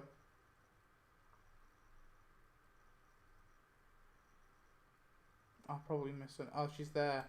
It's just the pitch is kind of small. Yeah. So what do we say Luke had?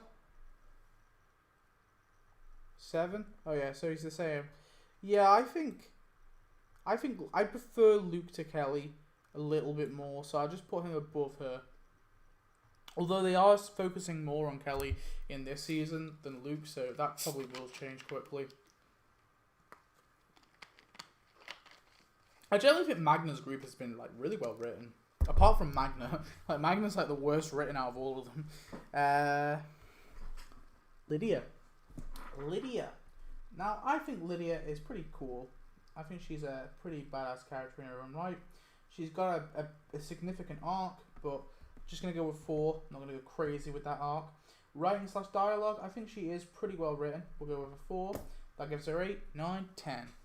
10 points for Lydia. Lydia. Right. Yeah,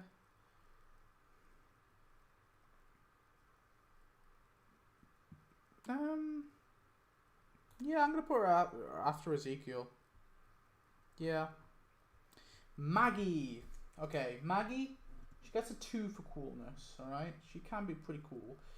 She's had a significant arc, but I think she kind of is in the same realm as Glenn. Whereas Glenn had, like, she's changed, but nothing, like, massively significant. Like, Maggie was always pretty badass, right? So, yeah, I think in the most recent season, the 3 most recent episodes, there is a clear change there, too. So I'm going to be nice, and I'm going to say Maggie gets a 4 in terms of her arc. In terms of her writing / dialogue, I think Maggie, for the most part, is pretty damn well written. I'm going to give her a 5 for that. So that gives her 5. 1, 2, 3, 4. 11. 11 points. Yeah, I'm happy with that. And I'm going to put her above Ezekiel, obviously. Yeah. Magna. Oh god, I was talking about her.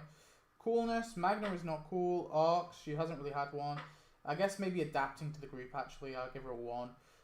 You know, she's not stealing stuff anymore. I think she's terribly written. I'm going to give her a 0. And I find her annoying. Gives her a -1. That puts her at 0 points. That's right. Magna goes just above Jadis. She goes above Dante at least, but yeah, she goes to the F. I actually hate Magnus so much. Just kill her off already. Martinez. Martinez is pretty damn cool, so we'll go with 2. His arc is minuscule, really. I guess leaving the governor. Finally learning the governor is batshit and leaving. Writing, I think he's kind of well written. Gives him 5 points. Puts him in this realm. I think he has to be a little bit low, though. I'm going to go with above Lily. There. Martin. I actually like this dude as like a mini villain to Tyrese. Gonna give him a 2 for coolness. Gonna give him a 0 for arc. He doesn't really have one. We don't really see him in the flashback either, so there's nothing I can do with that really. In terms of writing, like I said, I think he is pretty well written, so I'm gonna give him a 2. Gives him 4 points. I like him as a mini villain. I don't think it's enough to like, you know, ride home about him, but I'm gonna put him there. I think that's a fair place for him. Merle. Coolness, Merle gets a 3. Yes, he's a bit of a racist, but in terms of his character and how badass he is, he's cool. In terms of his arc, he has a massive arc, okay? He gets the full 6 points because, okay, I saw this in a comment one day, and I always repeat it. Merle gave his life for people who didn't like him, who handcuffed him to a roof, who wouldn't allow him to be the group, wouldn't respect him at all, and completely outcasted him. But he gave his life to those people because that was the family that Daryl had chosen. And I think that encapsulates his sacrifice so much. And I think in terms of him to get to that point, is a big arc for him. And I generally think that Merle has a really great arc in that respect. So I'm going to give him a 6. And the writing for Merle is a 5. Alright? I don't find him annoying. That means that Merle Dixon, and the performance is just a bonus. Merle gets a full points. Alright? Alright? No debate. Merle gets full points. Because Merle is one of the best written characters in the show. Controversial, I know. I'm waiting for the controversialness. I don't think anyone's watching anymore. Oh well. Michonne.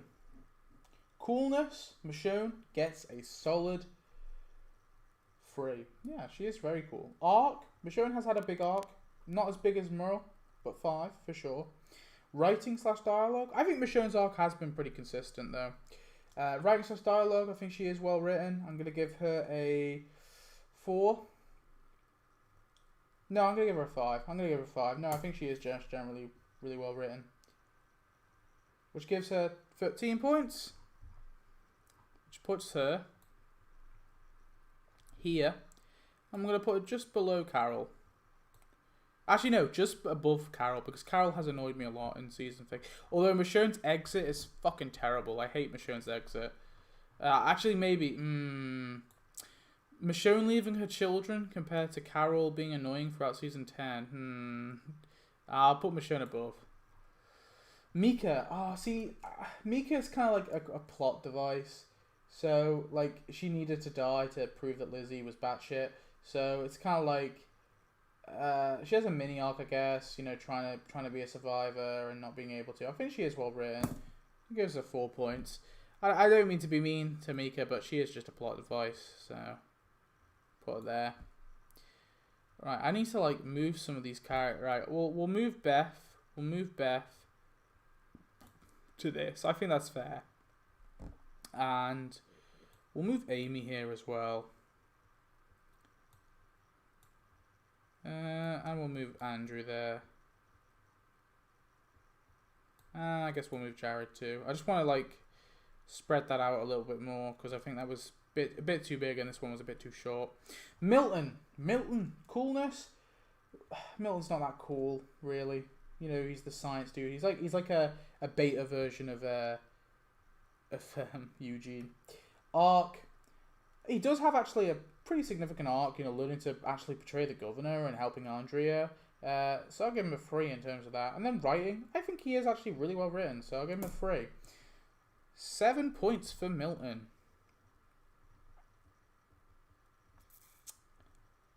Alright.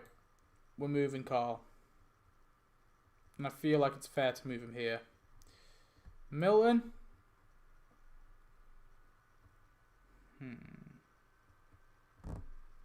I'm going to move... No, I want him to be quite high, you know. I'm actually going to put him above Jerry and above Jesus. I think he's actually, yeah. I actually really enjoyed him. Okay, this is the biggest mean character ever. Morales. Alright? Or Morales? Okay. Jesus Christ. I actually hate the fandom for somehow managing to get this guy to return. Like, anyone gives a shit. Coolness. Morales gets a... I guess he's a fun meme, so he gets 2. I guess he has a bit of an arc. He turns to a savior, but we didn't get to see it, and it's all described in a quick form of dialogue, and no one really gives a shit, so we'll give it 2. Writing / dialogue. 2. 6 points. I can't believe I've given 6 points to Morales. -1 for being annoying. That gives him 5. No, I'm putting him here. I'm not putting him in the 5, 6. Nah, he's going in the 4. I don't even care. I'll be nice and I'll put him above. No, I'll put him. Nah. Yeah, I'll put him there. That's fair. All right. That's entirely based on his season 1 appearance, though. Just bear in mind, not his season 8 appearance. Morgan Jones is cool as hell. He gets a 3. Okay, I'm not judging him on fear. I'm entirely same with Dwight, by the way. I'm entirely basing him on the main show. I'm not judging him on fear at all. So he gets a 3 for coolness. He gets a 6 for arc, and he gets a. He gets a 5. Do you know what? No. If I'm basing him just on main show Morgan, I don't care. Yeah, he gets 4 points. If I was basing him on fear, Morgan, watch this. This is where he'd go. Boo, boo, boo, boo, boo, boo, boo, boo, boo. Like, he would generally go there. But, considering I'm just basing him on main show, he gets in the S+. The only thing I'm a little iffy on is in Season 8, where he goes full crazy again. And then, this was kind of what Fear did this, but then they completely, pull him back 100%. Where he goes full crazy, and then in Fear, actually, at the end of Season 8, he kind of starts to be, get a bit more sane. And I don't know, I think it was too gradual. I actually think it would have been better if, he was just crazy and he just ran off. And in Fear, they should have just made him fucking insane. He was just murdering people. Until eventually in Fear, he managed just to go back. I don't know. I think, yeah, in terms of the main show, Morgan, I think, is generally S+. Natanya? Is that Natanya? 0, arc, 0. She doesn't even have an arc. She doesn't even change a little bit. Writing, I guess 1. Yeah. Natanya is a bit of a nothing burger character. Generally, probably there. Negan, okay. So, Negan is overrated, like Daryl, okay? But I will admit, Negan is cool. He gets a 3 for coolness. His arc, there is something there, but it's so wishy-washy. Negan's arc is tainted by inconsistent writing. So, okay. One thing that was never addressed with Negan is this. Negan was, I hate to say it, when he was so... Okay, so this is going to be very controversial, alright? So plug your ears if you're a big Negan fan. Negan was a rapist, okay? Negan is a rapist, alright? I don't know how you you do this, but Negan forced Sherry to be his wife in order for Sherry to keep Dwight alive. That is very rapey. I'm sorry, he made yeah, Negan is a rape. Negan is literally he is, or he's very close to it. That's kind of blackmail-y. I'm gonna kill your husband if you don't become my wife and have sex with me. That is pretty yikesy. I don't know about you. Yeah, that is pretty fucking rapey. I don't care.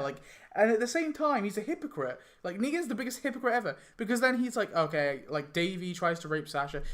I guess you could say there's a different level. Like, I think one is worse than another, but not by much. But that is pretty bad. And also Amber, the young, like, she's like in her early 20s, and Negan's in his like late 40s, and Amber was with Negan because her mother needed medicine. Like, I'm sorry, Negan was a fucked up dude, like pretty fucked up, and everyone forgets about this. Everyone forgets about this so much. So Negan was pretty damn rapey. And second of all, Negan goes on this, like, there's a scene where Negan is with Brandon, and Brandon says, "Oh, I thought didn't you kill that Carl Grimes kid?" And Negan goes, "I'd never kill a kid." Like, motherfucker, you were gonna kill Carl at the end of season 7. Shut your fucking mouth, you were never gonna kill a kid. And also, to top it off, Negan in season 6, as reported by Jesus, killed a 16-year-old named Rory to introduce himself to the community. So he has killed children. That's lies. Alright? So there's such inconsistencies with Negan. It really annoys me sometimes. But in terms of arc, I'll still give him a 4, but I can't give him a 6. I know he's changed a lot, but I can't give him and the only reason why I'm even giving him higher than a 3 is because of Here's Negan. I love the Here's Negan episode. Alright, writing / dialogue. I love how I just called Negan a rapist.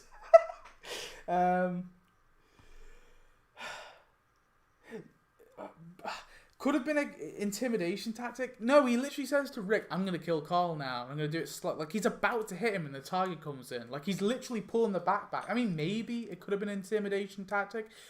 Even if you want to say that, sure. He still killed the 16-year-old named Rory. So, I don't care. I mean, like, they'd probably retcon it and say, like, oh, actually, someone who identified himself as Negan killed Rory. They'd probably say some shit like that. But, like, how they present it in the show is that Negan did that. So, yeah, I don't know. I can only take so much, like, behind the scenes. Like, oh, no, this actually meant this. This actually meant that. Like, I don't know. Negan doesn't really annoy me though, so I'll give him a 0 for that. So that gives him... Wait, oh no, writing. Writing I'll give him a 4, and then 0. So that gives him 8, 9, 10, 11.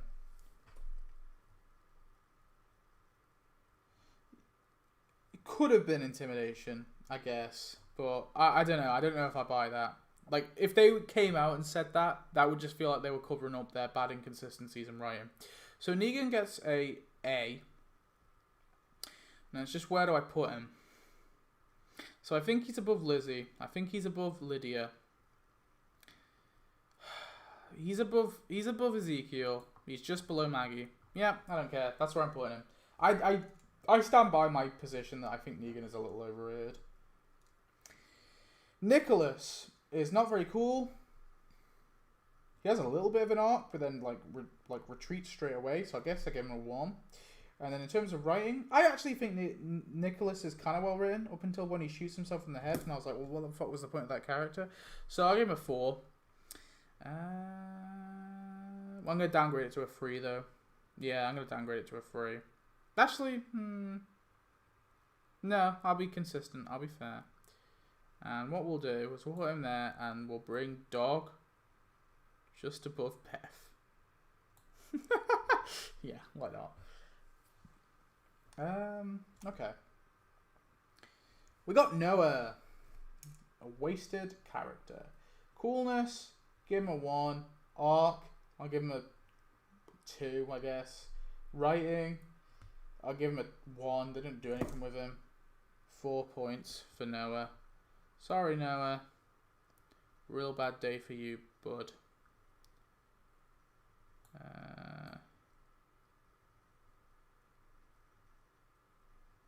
Yeah.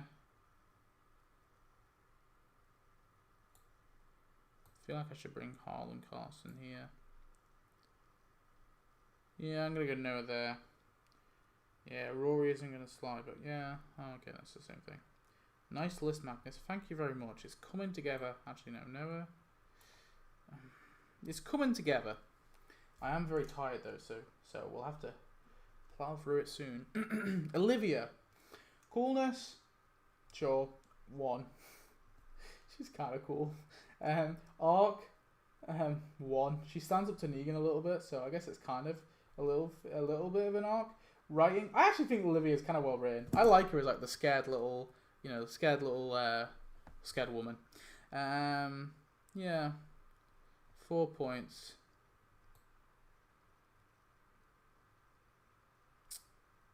I think she has to go here. Oh, I don't want them to be too girthy, but I guess we'll have to have another one. Oscar. Okay, Oscar, he gets a 2 for coolness. He shoots Andrew, very cool. Arc, I guess you can kind of consider that an arc, so we'll give him a 3. Writing, we'll give him a 2. He has a bit of a backstory, but they don't really do much with him, which is kind of a shame. So 4, 5, 6, 7. 7 points for Oscar, which puts him in this tier here. And I'm going to put him fairly low, I think. Yeah, I'm literally going to put him the lowest of the low. Sorry, Oscar. You weren't utilised enough. Otis gets a 1 for coolness. He gets a 1 for arc. I guess he kind of feels sorry for Carl and decides to go help. Writing / dialogue. He gets a 1. He gets 3 points. What can I say? Otis doesn't do much. He kind of dies pretty quickly. We'll put him... I actually want to put Jackie there. Yeah, we'll put Otis there. Owen the alpha wolf. All right. So Owen the alpha wolf. So I'm just gonna be straight up. Writing, he's getting 0, but arc, I'm giving him 5 because he has a good arc. Coolness though, I think he's kind of dorky, so I'm gonna give him 1. So I'm gonna give him 6 points, but that's entirely based on his arc. Because I think that was really clever what they did. Yeah.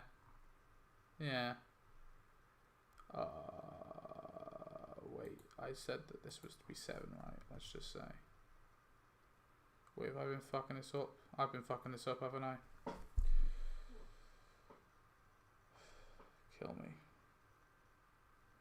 I'm just gonna make sure I'm happy with this, and we can adjust because I think I've been putting them both in this list. Oh, damn it. Okay, happy enough.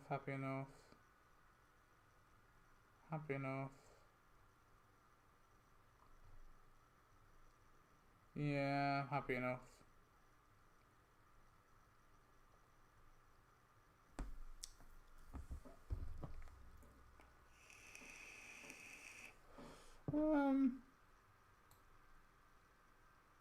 No, I'd probably put Oscar below here. Hang on. I need to sort this out. I think I'll put Andrea low this.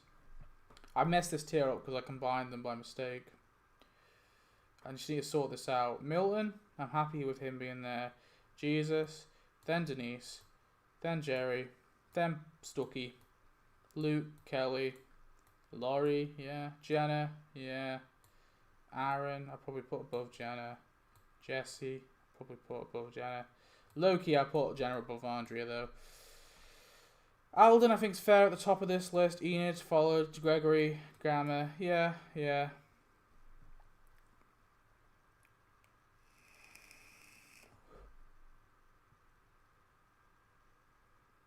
Yeah, no, I'm happy with that. Alright. Sorry, I just wanted to sort that out first. Owen, Alpha Wolf. Yeah, so he gets 6.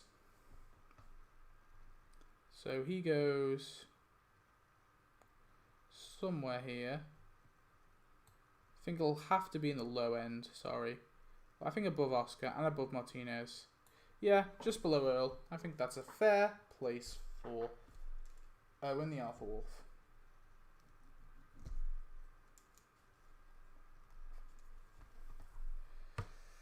Patricia. She's not very cool. She gets a 0 for that. She doesn't really have an arc. She gets a 0 for that. I guess she kind of has some nice writing. I don't know. She, no cussing in the house. I don't know. There was something there. What did my Siri just come up? I just got a hey Siri. I didn't even said that. 1 point for Patricia. She can go next to Natanya. Pete the Doctor Anderson. That's his full title. Pete the Doctor Anderson. Okay, so look. Pete is not very cool. So it gets a 0. He doesn't have much of an arc. I think writing though, he was a good plot device. Gets a 3 points for that. 3 points for Pete the Doctor, Dr. Pete Anderson. There. We'll go with that.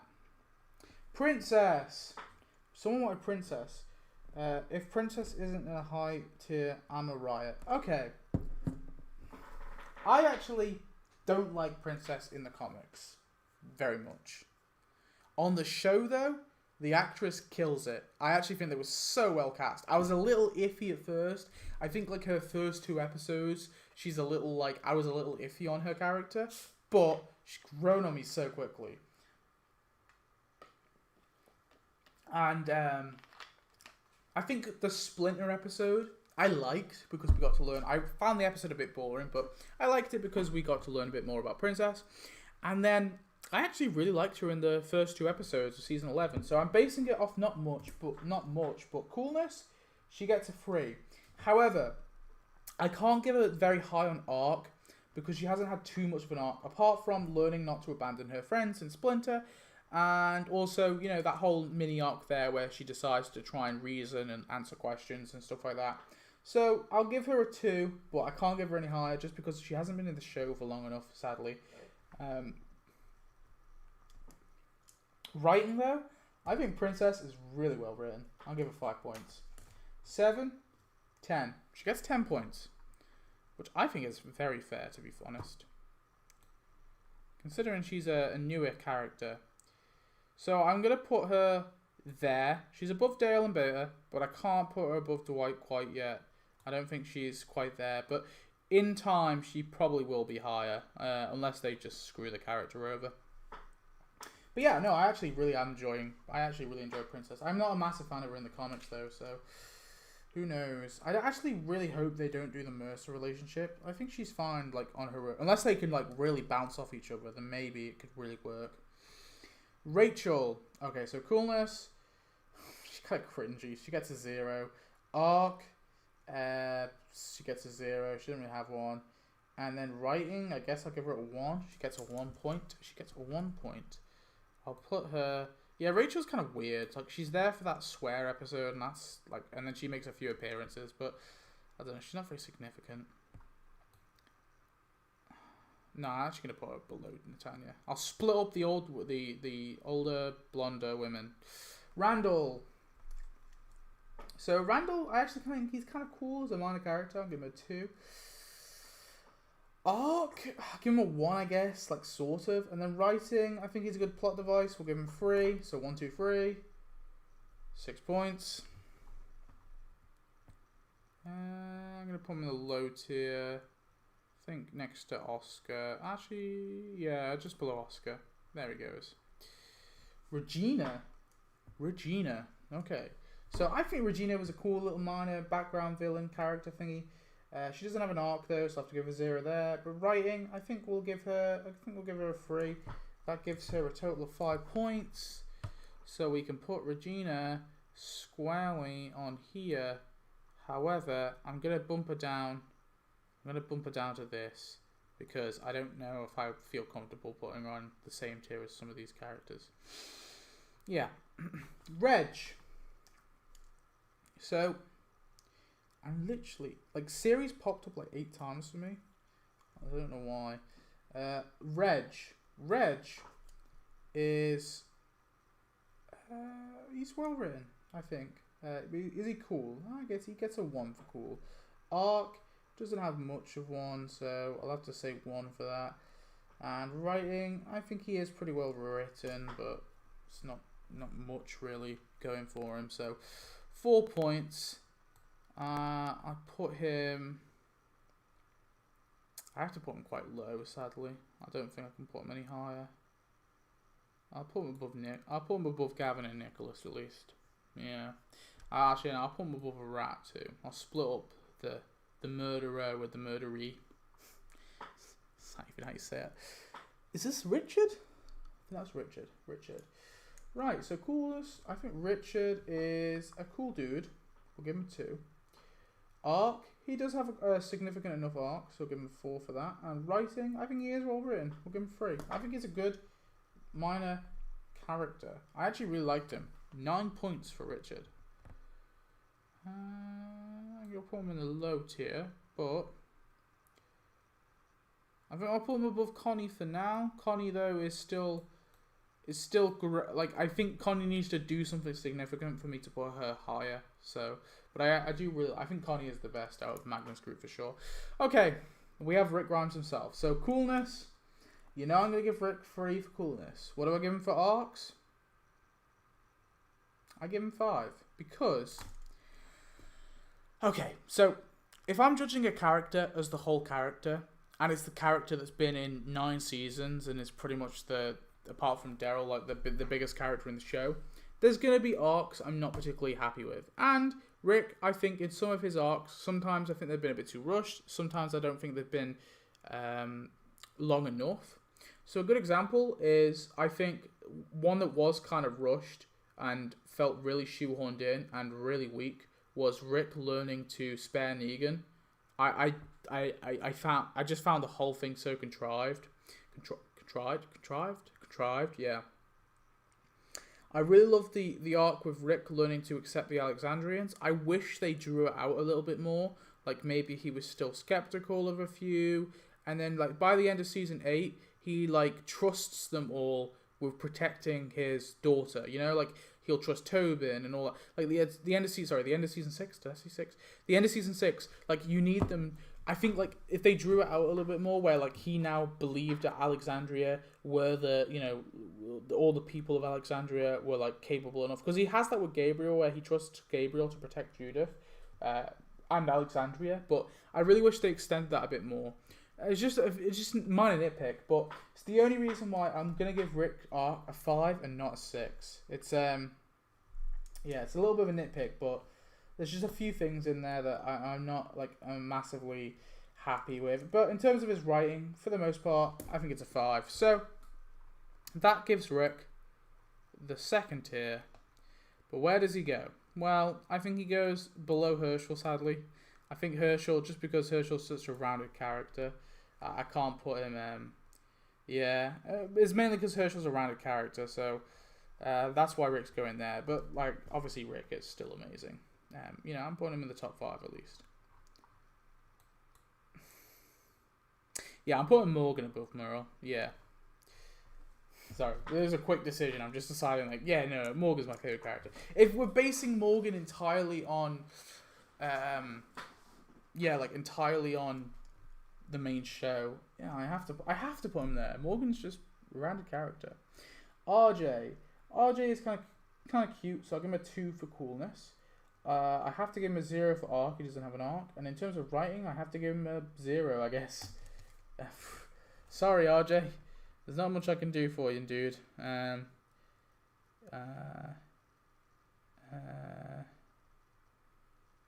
think you're better than some of these. Okay, low key. No, I don't think RJ is really affected the story that much. So I'm actually going to put him at the low end of the D minus tier. Yeah. Ron. I'll give him a 1 for coolness. I do think he does have a big arc, he started as a scared teenager and, like, he ends, like, with trying to confront Rick with a gun. I think there is an arc there. Writing, it's a bit cringe, but I'll give him a 1. I think Ron is a fine little minor villain. Not enough for me to put him high, but I'll put him below Eric. Yeah, I'll put him right at the bottom, but enough that he gets on quite, a fair high rank. Actually, I'm gonna put him there. No, I've decided. No, I don't care. No, I'm putting him above Morales. At least he has more of a character than Morales. Right, Rosita. Coolness, she gets a 3. Arcs, honestly, she kind of gets a 3. Like, there's stuff there with Coco, the death of Abraham, breaking up with Abraham, but they don't really push her as far as I want them to, and I don't think they have any, like, massive major arcs with her. In terms of writing, honestly, Rosita I found a bit boring. Like, 1. I couldn't, like, we couldn't have a solo episode with Rosita. It just wouldn't work. So 7 points for Rosita. Puts her with Eugene and the crew. I'm gonna put Eugene. Yeah, I'm gonna put Eugene higher than Henry, then Rosita, then Henry. Yeah, I'm happy with that. Sam was not cool. He was annoying, but he did have a bit of a mini arc, I guess. Writing, I actually think that how Sam's character was written was fine. However, I do have to minus a point for him being annoying, which gives him 2 points. But I'm actually going to put him fairly high. I'm going to put him there, above Gage. Sasha. Oh. Coolness. Sasha gets a 2. She's not as cool as some of the other women in the show, but she gets a 2. Cool arcs. I think she does have a nice rounded arc. It's a little iffy at the end, but her kind of wanting to give up, I actually kind of like that they went down that route. Like, obviously she wanted to kill Negan at any cost, and she was willing to give her life. You know, she was willing to go on a suicide mission, and she was quite happy to die on that mission. But then she gets captured, so she decides to go for the suicide pill, listen to that cool song, and think about Abraham. And look, I think Sasha went through so much that I actually kind of like the... This sounds really bad, but...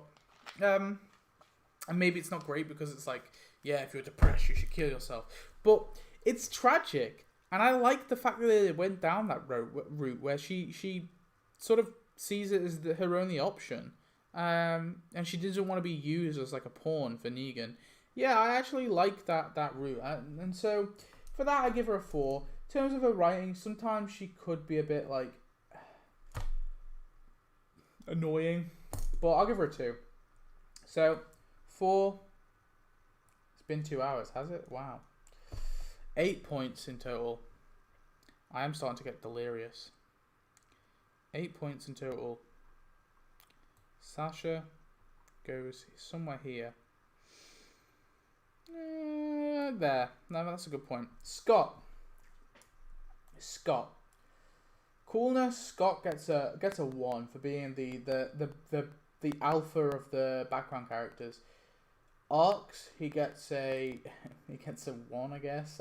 That's me being very generous. And writing, I can't give him anything because he's a background character. It gives him 2 points, but he is the alpha of the background character, so he goes above Diane. There you go. I've been as nice as I could. We're nearly there, though. It's been 2 hours, but we are nearly finished. Okay. So, we are on to Shane. Shane Walsh. Coolness, he gets a 3. Arcs, he gets a 5. He has an arc into Magnus, but an arc nonetheless. And writing, he gets a 5. That's right, 14 points. Shane is one of the bests. 13 points, sorry. And Shane gets to go there. That's right, Shane gets to go right there. Oh, I'm low-key considering taking Gabriel down a notch. Yeah, I'm going to take Gabriel down a notch. I think having more people on S is not a good move. Sherry. Okay, so we're basing Sherry entirely on the main show, not Fear, and for that reason, she gets 0 for cool. She gets 2 for arc. She goes against Negan. Writing, she gets 2. She gets 4 points overall. That means that Sherry goes in the there. Sadiq. Okay. So I think Sadiq is a bit of a nothing burger. Okay, he doesn't really do much. I think coolness, he gets a 1. Arc, he has a little mini 1. He gets a 3. Writing, I think a 2. I don't like the way he went out. That gives him a total of 6 points, which I think is fair. Very fair. Sadiq goes above Laura and above Mary. Not above Gregory, though. I don't care. Simon, speaking of Gregory, the only thing that makes Gregory a redeemable character is generally Simon. Because, oh my god, their duo was brilliant. I love that so much. I think that was the best part of Season 8, honestly. Like, it was the only decent part of Season 8 was the episode with Ezekiel. And also the duo between Simon and Gregory. So Simon. I keep wanting to call him Trevor. Simon gets a 3 for coolness, because how could you not give him a 3 for coolness? Arc, I can't really give him an arc. He doesn't really have one massively, apart from taking over Negan's stuff and maybe like wanting to full on kill everyone. But I think that was what he wanted to do the whole time. So the only thing I could really do is like say, oh, he wanted to take over Negan. So I'll give him a point at least. No, I'll give him 2 points for that. And then writing / dialogue, it's a 4. It's up there for sure. I generally think he was really well written, but not like a whole thing. I'm gonna dock a point there. It was 9. I think that's too high though. I'm gonna dock 2 points. Yeah. I don't want to put him on the same tier as those dudes. I'll put him above Milton. That's fair. Yeah, I'm happy with him being there. Sophia. Oh, well, Sophia sadly wasn't much of a character. So, 0 for coolness. 0 for arc. Writing, I guess she was a good plot device. We'll give her 3 points. I'll be nice. So, Sophia. Actually, no, I'm not even going to give her 3. I'll give her 2 points for plot deviceness. Sophia, I guess we'll have to put here, next to her father. Above her father. Above Jimmy. Spencer. Okay. Spencer, I think coolness. In terms of the way he was a bit ballsy, I'll give him a 1. Arc, I'll give him a 2. I think he does actually have an arc. And writing, I'll give him a 3. I think he is well written. 1, 2, 3. We're doing the 1, 2, 3 game. That's 6 points. 6 points. Where can I put Spencer? I think he goes above the Alpha Wolf, but below Earl. T-Dog. So this is the one everyone wanted. I think Spring King wanted how many points? S++++ tier, right? T-Dog is a cool character. I will give him 2. Arc, he doesn't really have one, really. So I'm gonna give him a 2. I'm gonna give him 1 for that, because the most you can really scratch is like he adapts to the group. He has that one moment where he becomes delirious, and then he realizes he was too far gone, and that he brings himself back. Like, there's a few things you can scratch out. And then writing / dialogue. Sadly, I think he kind of just dies for shock value, really. So I have to give him only 2. So that's 5 points for T-Dog. Hey, I tried to be as nice as I could, but they don't really do much with him. Above Axel. Actually, generally below Laura. I don't care. Tammy Rose Sutton. Alright. Tammy Rose Sutton. So, coolness. Tammy gets, she has that one moment she defends the baby. That was kind of cool. Give her a 1. Arc.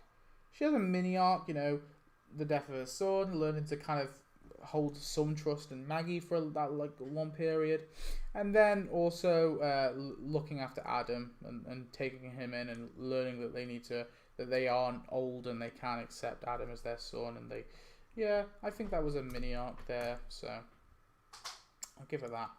And then writing, I think she is really well written, so I'll give her a 4.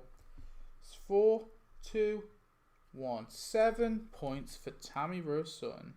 Yeah, I think she was a good minor character, I'm going to put her at the very, very low end of 7 of B-, but I'm happy with her being there, actually. Oh, okay, right. This is probably my most hated character, because she takes up so much screen time. Tara is not cool. She gets 0. Arcs, I have to be fair, she does have quite a bit of an arc, so I'll give her a 4. Writing, I think it's cringe, I think it's awful, I'll give her a 0. And she annoys me so much, then I'm going to give her -3 points. That's right, Tara gets 1 point. Tara barely squeezes it. No, just for that. No, I'm putting her there. Nah. No, I don't know. No, I'll be fair. That was what I decided. We'll put a D minus. Tara is an annoying ass character. Okay, very annoying.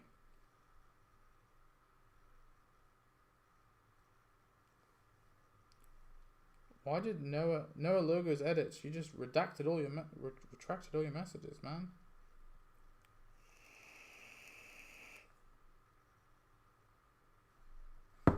Okay. Sorry, I'm not a massive Tara fan. If there's any Tara fans out there, I'd like to hear your defense. The Governor, coolness, he gets a 3. Arc, he gets a 5. Governor does have a really big arc. It's an arc into Magnus, and then an arc away from Magnus when he meets Megan and Lily, and then he diverts right back to Madness, but an arc nonetheless. So he gets 5. And then writing, I generally think the Governor is well written for the most part, but I'm gonna give him a 4 because I don't think it's full points. Poor Tara Wiley. Because Tara's annoying. And Tara doesn't... Oh, Tara was a waste. Like, such a pointless character. And so annoying. Like, she just annoyed me more than she gave me joy, so... Be glad she's not an F. Tara was, like, my least... Out of, like, all of the main or recurring characters... Honestly, the worst out of all of them. Apart from Jadis, who I guess is a little bit more annoying. What was I talking about? Yeah, the Governor. Yeah, so 3 points for coolness, 4 points for arc, and 4 points for writing and 5 points for arc. Which gives them 12. Yeah, but she's cool, and yes, she's a little cringe. But no, she's not cool. She is pure cringe. I don't care if she was the leader of the Hilltop for 5 minutes either. Yeah, she was the leader of the Hilltops for 5 minutes. Did I say 11 or 12 points? I don't care. It's 12 points. Governor is gonna go above Alpha. Governor is best villain. All right. Alpha is like a close second. Lol. Nah, she's pure cringe. Tara, if you like her, that's cool. I'm glad that you like her at least. I just don't. Tobin gets 2 just for being one of my favorite background characters. I guess he has a mini arc in the fact that he kind of steps up, I guess. And then writing, I can't really give much for writing. I'm just gonna give him 1. Gives him 5 points.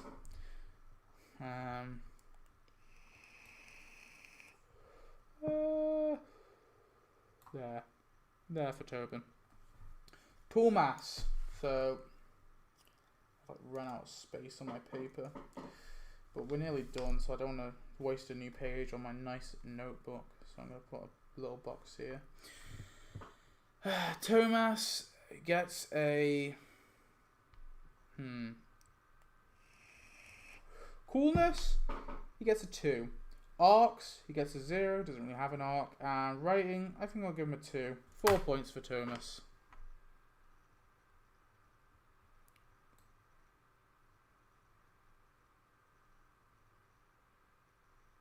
There.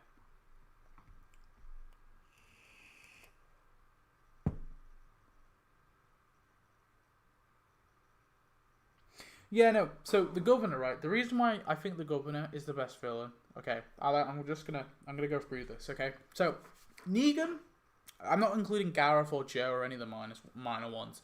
We'll just do the big 3: Negan, Alpha, Governor. So Negan. I don't think Alicia's on the list. I mean, she is kind of minor. She's like in like 2 episodes. So Negan is inconsistent, and honestly, they try and redeem him so hard, and it's just not worth it. Okay, you can't redeem Negan for me personally. Like, you can redeem him to a degree, you can make him into a silly doofus, but I'm never gonna be fully on Negan's side. I don't think. I just think he's. I think they've reformed him at least a little bit. So I don't know. Maybe I do believe in restoring people. So maybe Negan can be restored in my mind. I don't know. I have to think about it. But Negan is not a villain anymore, and I think Negan as a villain is not that intimidating personally. Alpha is intimidating as hell, but the governor was just pure batshit crazy. But the governor, we actually saw his spiral into his madness. You know, he starts off, he's already pretty damn mad. He's got like heads in a jar in fish tanks. He's just murdering military. He's taking their stuff, but he still has some humanity left in him. You know, he puts on the show for the people. He puts on a persona that he's a happy leader. He's nice to Andrea. He still has some humanity, some normalness. Whereas Negan doesn't. I'm sorry. There's just none for Negan. And Alpha is just batshit insane. But the governor still has that little bit still left in him. And then Made to Suffer happens, where like he loses his eye, and like Penny gets killed, and he goes batshit insane. He attacks the prison. It doesn't go the way he wanted to, so he murders all of his people. And I think that's honestly, as much as I'm a little iffy on the Welcome to the Tombs finale, for the governor's character, I like that. I think it's like, you know, that's where he just goes complete insane, and he's lost the plot completely. And then season 4 happens, he destroys Woodbury, he wanders on his own, he gets abandoned by Martinez and Shumpert, and then he finds this little girl and her family, and not only does he go from, he gets moved away from that complete madness, he goes back to like his normal self, where he's still a little bit insane, but I think he's back to his season 3 sort of self, you know, where he's still got a little bit of sanity left. And then it's really, you can tell it happens. He starts to seize power. He kills Martinez, and he's like, you know, you can tell he's slipping into madness. And then he kills Pete. He's still slipping into madness, but he's still like he's not quite in season 3 finale madness. He's like halfway through season 3 madness. And then Megan, he sees Megan's body and coldly shoots her, and it's like, yeah, we're going, we kill them all. And that's where he goes right back to his season 3 madness again. And although it's a repetitive arc, I like it. I think it mirrors quite nicely. So that's why I generally think the governor is just a better villain compared to Alpha and Negan. Yeah. Anyway, moving on. Who we got next? We got Tyrese. Tyrese gets a 2 for coolness. He gets, for his arc, honestly, look, Tyrese has a mini arc, you know, forgiving Carol, I guess learning to use guns. I don't know if they ever really harped on that much. They didn't really, did they? Yeah, he doesn't have a massive arc, sadly. I'm going to have to go with a 3. He kind of becomes the moral compass a little bit out of nowhere as well. I guess he was always sort of like that, but they always like have a desire to make one of the characters the moral compass, and it gets really annoying and repetitive. And then, especially because they always kill the moral compass off. He saved Judith, yeah, but it's not really an arc. It's just a cool thing he did.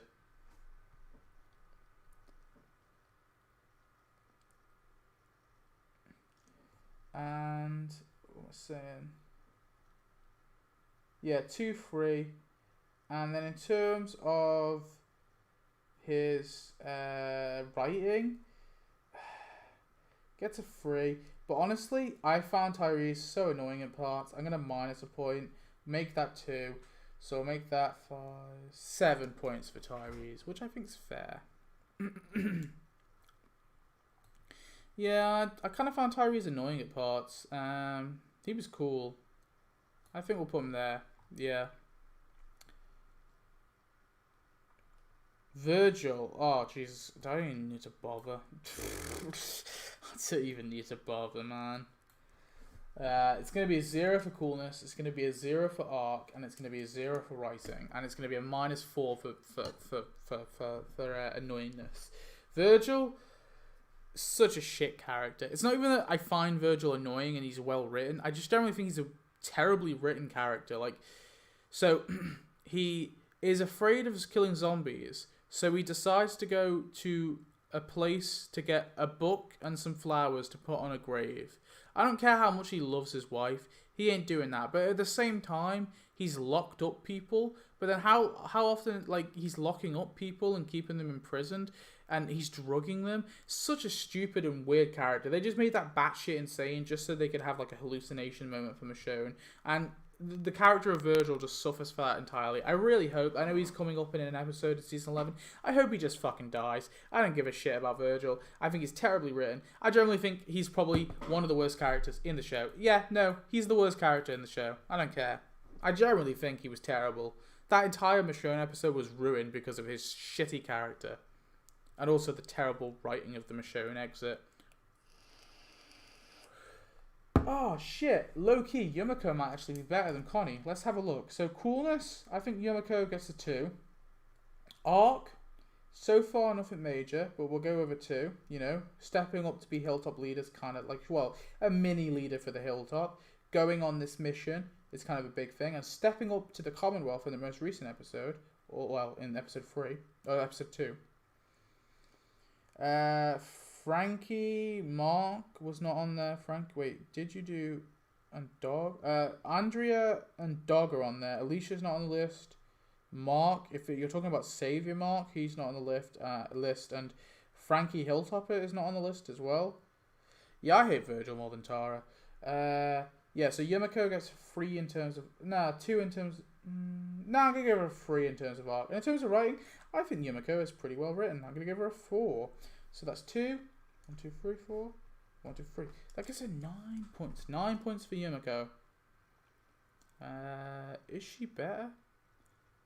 Where did I put Connie? Oh no, she's on the same tier as Connie. Yeah, I'm going to put her just above Connie. I actually think I like Yumiko a little bit more than Connie at the moment, but I'm hoping they do more with Connie.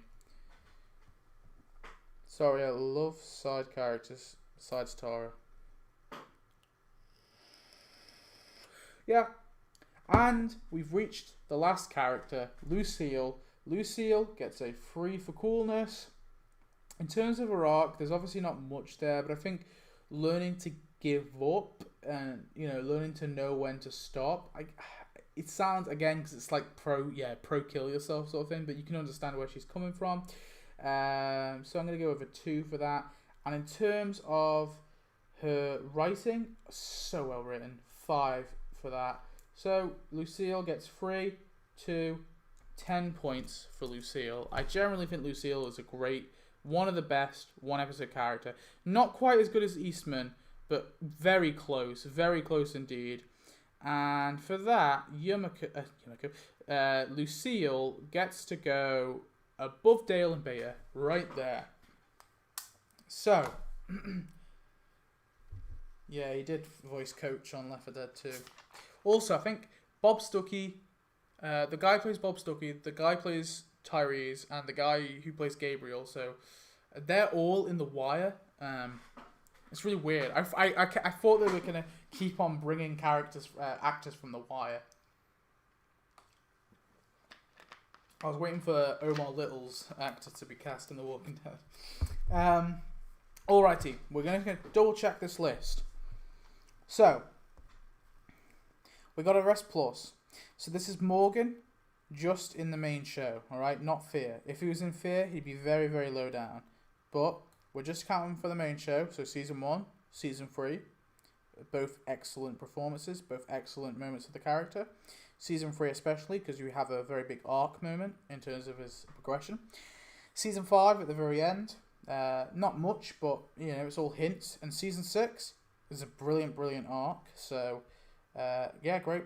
Season 7, I think he wallows a little bit, but I'm happy because he has such a big transformation.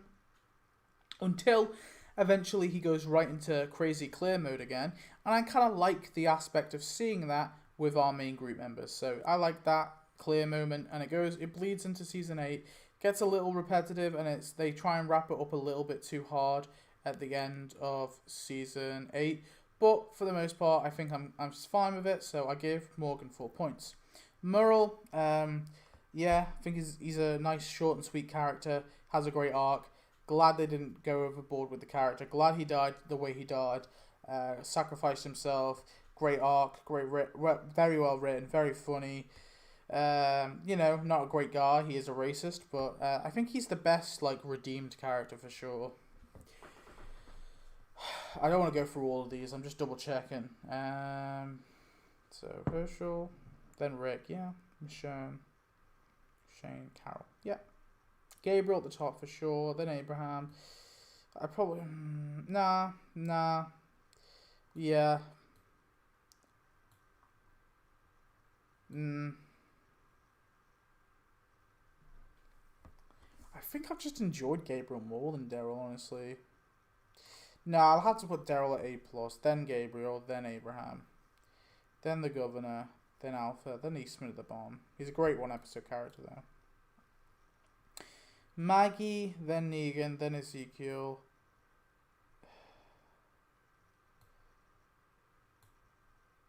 And then I think I'll have to put Dwight then, if we're just doing main show Dwight, yeah. Then Lydia, then Lizzy, then Princess, then Lucille, then Dale, and then Beta at the bottom.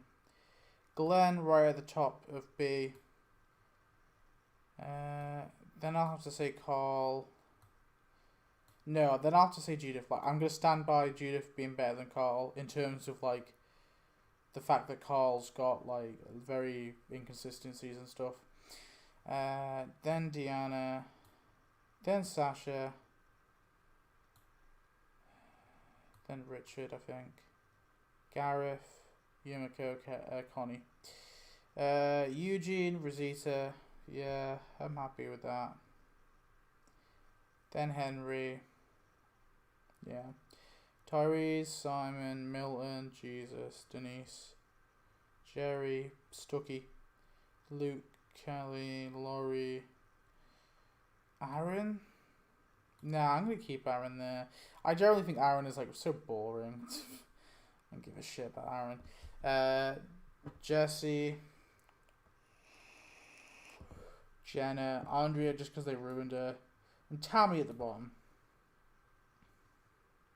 Is it bad I hate Rick, Carol, and Judith? I can maybe understand Carol and Judith, but what happened to your gaming channel? Just looked at it. Looked pretty cool. Also, you sounded really young. What? This is my gaming channel. I mean, this used to be a gaming channel, yeah. Do you mean this channel, or do you mean, like, another channel? I don't think I have a gaming channel, unless I forgot about a gaming channel. Do I sound really young? Well, the reason why I sound really young, right, is because if you look, if you go to my oldest videos, you'll see it's 7 years ago, alright? 7 years, that's almost a decade ago. So that's why I sounded really young, because I was a child. I can understand you hating Judith and Carl and maybe Carol lately. Oh, the HQ channel? Which videos? Because the HQ channel is like, I mean, those videos are old as well. I mean, I'm not even in it. I'm only in a few of those videos.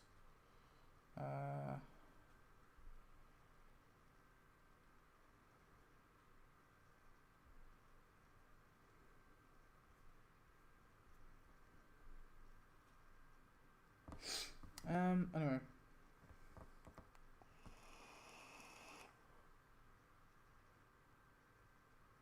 I wasn't very young. Wait, how old would I have been? Let me think. How old am I now?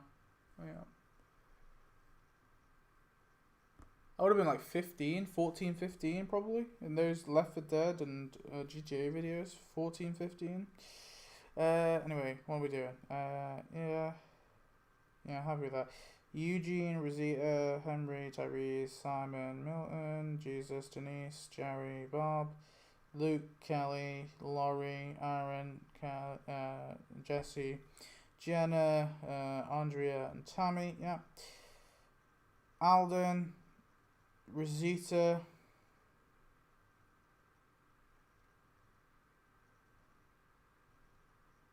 Gregory, wait, Rosita, Enid, Alden, oh my god. Alden, Enid, Gregory, Sadiq, yeah. Mary, Laura, T-Dog, Axel, Joe, Benjamin, Earl, Spencer, Owen, the Alpha Wolf, Tobin, Martinez, Oscar, Randall, Lily, Eric, yeah, happy with that. Jim, Heath, Regina, Martin, Noah, yeah, I'll keep Noah there. Ron, Morales, Fat Joey, Thomas, Olivia, Mika, Sydney or Cindy, I forget what it is. Reg, a rat, yeah, keep a rat there. Gavin, Sherry, Nicholas. Bloop, I'll put Nicholas above Sherry. And then Dog, Beth. I feel really bad. Or maybe I was too harsh on Beth, I don't know. Thank you. Jackie, I'm just wrapping it up. I'm just making sure I'm happy with the list. Otis, Harlan, DJ, Gary, Amy, Pete, Andrew, and Jared. I'm just going to put Andrew a little bit above them. And then Scott, Diane, Eduardo, Cal, Aiden, Sam, Gage, Dawn, Gilmero, Alan, Dwayne, Sophia, Jimmy, Ed, Natanya, Rachel, Patricia, Ruby Davy, RJ, and Tara. I'll be nice. Tara gets to the top of D-. There you go. And then finally, we've got Magna, Dante, Jadis, and Virgil. Yeah, I'm happy Virgil being the worst and Morgan being the best. I don't care. It's Morgan from main show. I liked Morgan. I was so disappointed when Morgan was transferred to Fear. That was so annoying. Yeah, that's my list. Anyway, I'm going to wrap it up here. But any comments, any last questions or anything like that? I'll give you 5 minutes.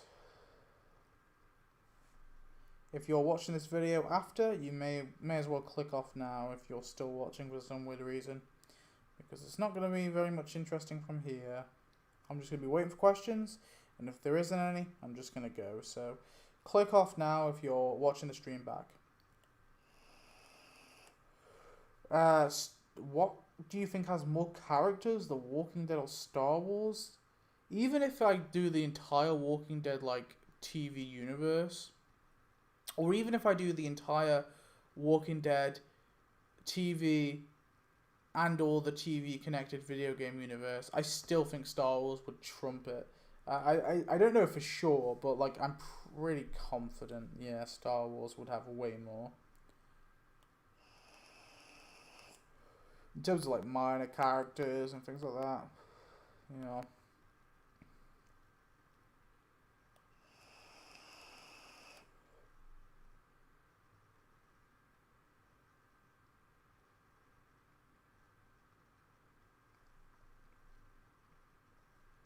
Final questions. We're doing questions. Any more questions?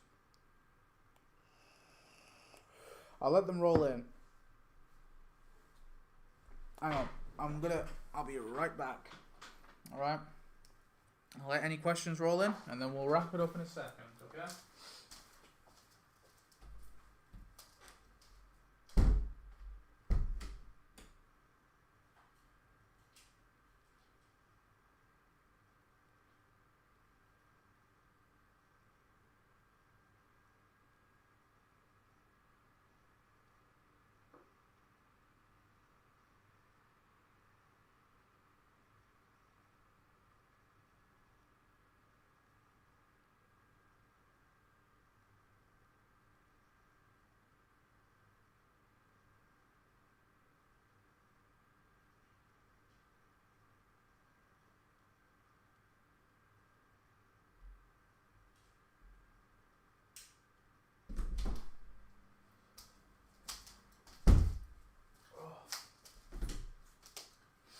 Final questions. Any questions? No more questions. Okay. Well, I guess I gave you a minute. You do more. I mean, I probably will do more tier lists. I don't know. They're fun, like live streams to do. It's the only thing I can really do, like live stream wise, because I don't really have any other ideas. I guess I could like play Tapped Out or something. Or play another game as a live stream, but I don't know, it doesn't really interest me that much. I think as well, like, I'm like really worried. I like rage and shit on stream, and then it's like an embarrassing moment. So these videos, I don't think I can really do that. So yeah. But anyway, I am very tired. I am very exhausted. I am very out of it. So I'm gonna call it here. I think it's just you, Vader. Anyway, so no one else to say goodbye to me. But thanks for joining, everyone. And if you're watching this back and you've somehow reached the end and you haven't clicked off, thanks for randomly watching the end. And yeah, I hope you enjoyed this little ranking. If you disagree with me, please tell me why I'm wrong. But I want reasons, all right? Don't just shout at me. Why the hell's this character in this tier? All right, I want you to give me a reason. You have to justify it, okay? If you say Negan should be S+, alright, I want to know why. Tell me why I'm wrong in my evaluation of Negan being a rapist. And I shall see you in the next video. Next Walking Dead video? Maybe. Or I'll see you in a Tapped Out video. Whatever video you want to click on my channel, I will see you in that video. So thanks for watching again. Oh, and yeah, goodbye.